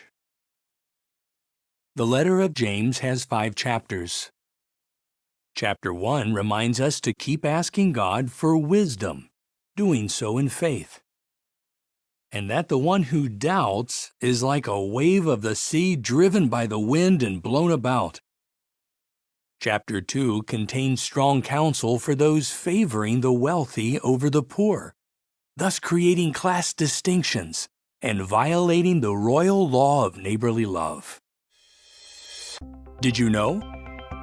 James often alludes to the Sermon on the Mount. For example, he says that we can have joy when persecuted.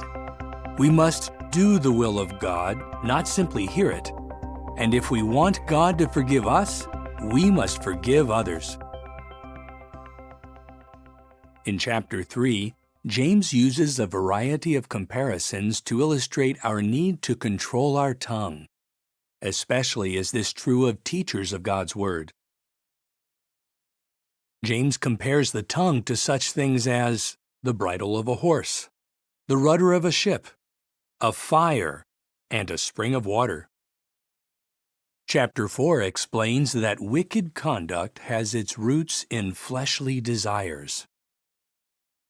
James also states, "Whoever wants to be a friend of the world is making himself an enemy of God."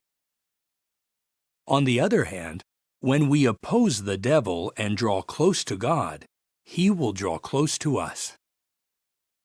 Chapter 5 tells us that the rich and powerful who oppress others will have to answer to Jehovah. James also highlights the importance of patience. Just as a farmer patiently waits for rain, we must patiently wait for God to fulfill His promises in connection with Christ. In the meantime, anyone who becomes spiritually sick should seek help from the congregation elders. The elders' loving use of God's Word and their prayers of faith can help a sick one to become well. As you read the letter of James, note how we should never blame Jehovah for our trials, how we should take great care to control our tongue, and how we should be patient as we await God's kingdom.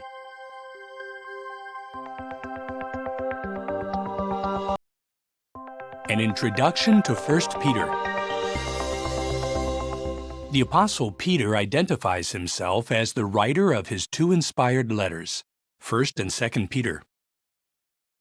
Peter wrote his first letter from Babylon about 62 to 64 CE. Peter used Silvanus, also known as Silas, as his secretary. Silvanus was likely the Silas who was earlier associated with the Apostle Paul. Peter addressed his first letter to anointed Christians in Pontus, Galatia, Cappadocia, Asia, and Bithynia. Christians in those lands were experiencing many trials. 1 Peter has 5 chapters. In chapter 1, Peter reminds his anointed brothers of their new birth to a living hope based on the resurrection of Jesus Christ. By remaining faithful, they will gain the reward of the unfading inheritance reserved for them in heaven. So they need to brace up their minds for spiritual activity and guard against fleshly desires. In chapter 2, the apostle calls Jesus' anointed followers a holy nation and a royal priesthood that shares things with others. In chapter 3, we read that wives should be in loving subjection to their husbands, just as Sarah was to Abraham. Husbands, in turn, should show honor to their wives. Did you know? In his first letter, Peter quotes from at least 6 Bible books: Genesis, Exodus, Leviticus, Psalms, Proverbs, and Isaiah. By quoting God's Word, Peter imitated Jesus and set a fine example for us. In chapter 4, the apostle emphasizes the need to live for God's will in imitation of Christ, even if this means suffering fiery trials. He also says that we should be vigilant with a view to prayers. In chapter 5, Peter appeals to his fellow elders to be selfless and humble shepherds of God's flock. He then encourages all to throw all their anxieties on God because He cares for them. As you read 1 Peter, note how we should brace up our minds for activity, how husbands and wives should treat each other, and how we should be willing to endure trials as we wait for God's kingdom to come.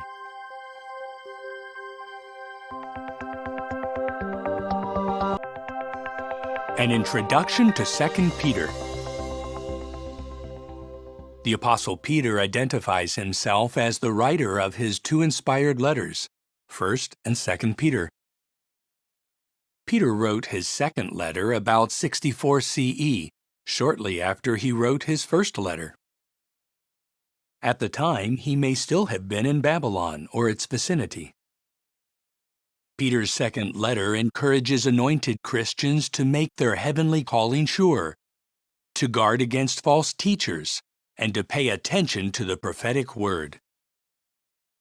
2 Peter contains 3 chapters. Chapter 1 discusses Christ's transfiguration, which gave Peter, James, and John a preview of Christ's glory and kingdom power. The transfiguration made the prophetic word more sure, so Christ's followers should pay attention to it as to a lamp shining in a dark place. In chapter 2, Peter warns us that false teachers would arise and bring in destructive sects. Those deceivers, who began to appear in the first century, would face divine judgment as did the inhabitants of Sodom and Gomorrah. Did you know? When Peter wrote his second letter, he knew that his death was near. But instead of being overly concerned about himself, he continued to obey Jesus' loving command, "Feed my little sheep." Chapter 3 points forward to Christ's presence and kingdom power. Concerning that time, Peter foretold that there would be ridiculers who would deliberately ignore that Jehovah had destroyed a wicked world once before in Noah's day. Peter then points to God's promise of a figurative new heavens and a new earth in which righteousness will dwell. In the meantime, God's people should stick to the holy writings and engage in deeds of godly devotion. As you read 2 Peter, note how Christ's transfiguration can strengthen our faith in Bible prophecy, how we need to be on guard against false teachers, and how we must patiently await the new heavens, God's kingdom government, which will rule over a new earthly society of God-fearing humans. An introduction to 1 John. 1 John is the longest of the Apostle John's 3 inspired letters. John was likely in or near Ephesus when he wrote his letters in about 98 CE. He also wrote his gospel account at about the same time. John did not address his first letter to any individual, but wrote it as a general letter to all Christians. His purpose was to strengthen the faith of fellow Christians in the truths that God had revealed to the Christian congregation. The letter addresses 3 main themes: the Antichrist, sin, and love. 1 John contains 5 chapters. In chapter 1, John tells us that God is light and that Christians must walk in the light. To walk in the light, we need to recognize that we are sinners and need forgiveness based on Christ's propitiatory sacrifice. Chapter 2 warns us about antichrists. Among other things, they claim that Jesus was not the Christ and that the Son of God had not come in the flesh. Did you know? More than 3 decades earlier, it was foretold that false teachers would bring in destructive sects and try to draw away the disciples after themselves. John's writings showed that this apostasy was well underway. In chapter 3, John contrasts the children of God with the children of the devil. The children of God love one another. The children of the devil, like Cain, hate their brother. The theme of love continues in chapter 4. Here, John reminds us that we cannot rightly profess to love God if we do not love our fellow Christians. In the final chapter we read, "This is what the love of God means, that we observe His commandments." Also, John assures us that God hears all our prayerful requests when these harmonize with His will. As you read 1 John, note how we must reject apostates, how we can guard against the practice of sin, and how we should cultivate love for our fellow subjects of God's kingdom.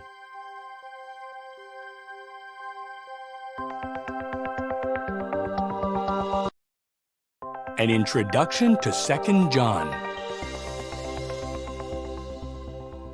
John wrote his second letter along with his other 2 letters about 98 CE. At the time, he was likely in or near Ephesus, and he may have been up to 100 years of age. John introduces his letter with the words, "The older man to the chosen lady and to her children." Some think that the chosen lady may have been a Christian congregation or a spiritual sister named Kyria, which is Greek for lady. Many points in John's second letter summarize thoughts from his first letter. For example, John again mentions the need for Christ's followers to love one another. He also states, "This is what love means, that we go on walking according to God's commandments." The apostle then warns that many deceivers have gone out into the world. These antichrists claim that the Christ did not come in the flesh. Did you know? At 2 John 10 and 11, John adds to the instruction in his first letter concerning anyone who pushes ahead of Christ's teaching. John states, "Do not receive him into your homes or say a greeting to him." John's second letter glows with his love for his anointed brothers. He wants them to obtain a full reward, which includes the privilege of ruling with Christ in his kingdom. As you read 2 John, Note how the elderly apostle expressed love for his brothers, how he desired that they go on walking according to God's commandments, and how those who stand firm against apostasy will have the privilege of inheriting God's kingdom.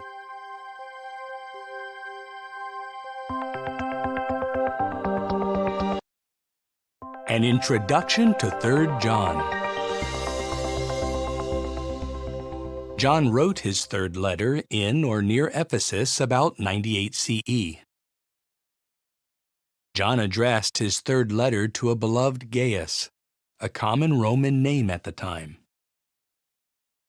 3 John has 14 verses. Gaius had a fine reputation for enduring in the truth and for welcoming brothers who were strangers to him, and the Apostle John commends him for his hospitable spirit. Diotrephes' attitude contrasts sharply with that of Gaius. Diotrephes is disrespectful of apostolic authority and wants the first place among the brothers. Diotrephes refuses to welcome visiting brothers. He even tries to hinder and expel from the congregation those who show hospitality. However, Demetrius, a Christian and dear friend of John, is spoken of favorably. Demetrius may have been the one who delivered John's third letter. Did you know? At 3 John 6, Gaius is advised to send the traveling brothers on their way in a manner worthy of God. This would mean carefully supplying the brothers with what they need for their trip. Gaius evidently did this. At the end of his second and third letters, John explains that his letters are short because he hopes to see his brothers soon and speak with them face to face. As you read 3 John, note how it stresses the importance of Christian hospitality. See how it contrasts the attitude of proud Diotrephes with that of beloved Gaius. And observe how the depth of John's love is expressed for his fellow kingdom heirs.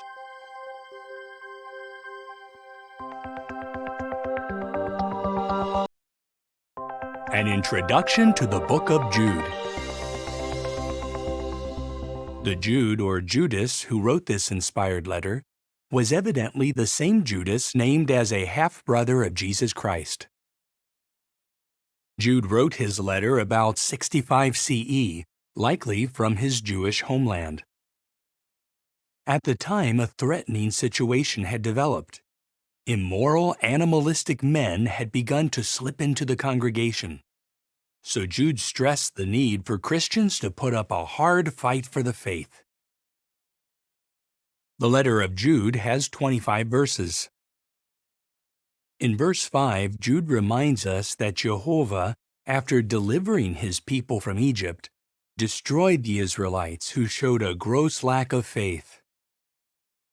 Likewise, verse 7 says that Sodom and Gomorrah and the cities around them are a warning example by undergoing the judicial punishment of everlasting fire.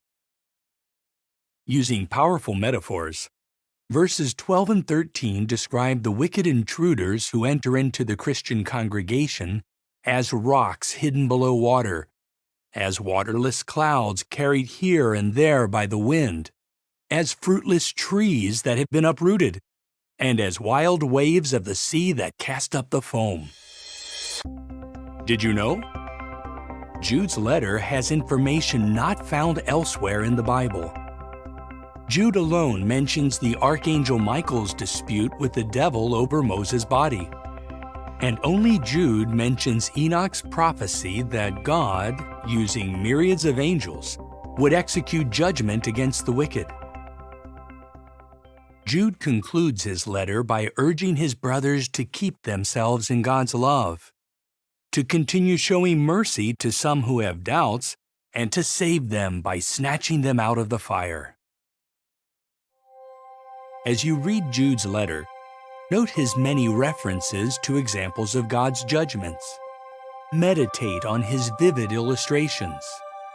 and observe how concerned he was about the purity and spirituality of those who hope to inherit God's kingdom.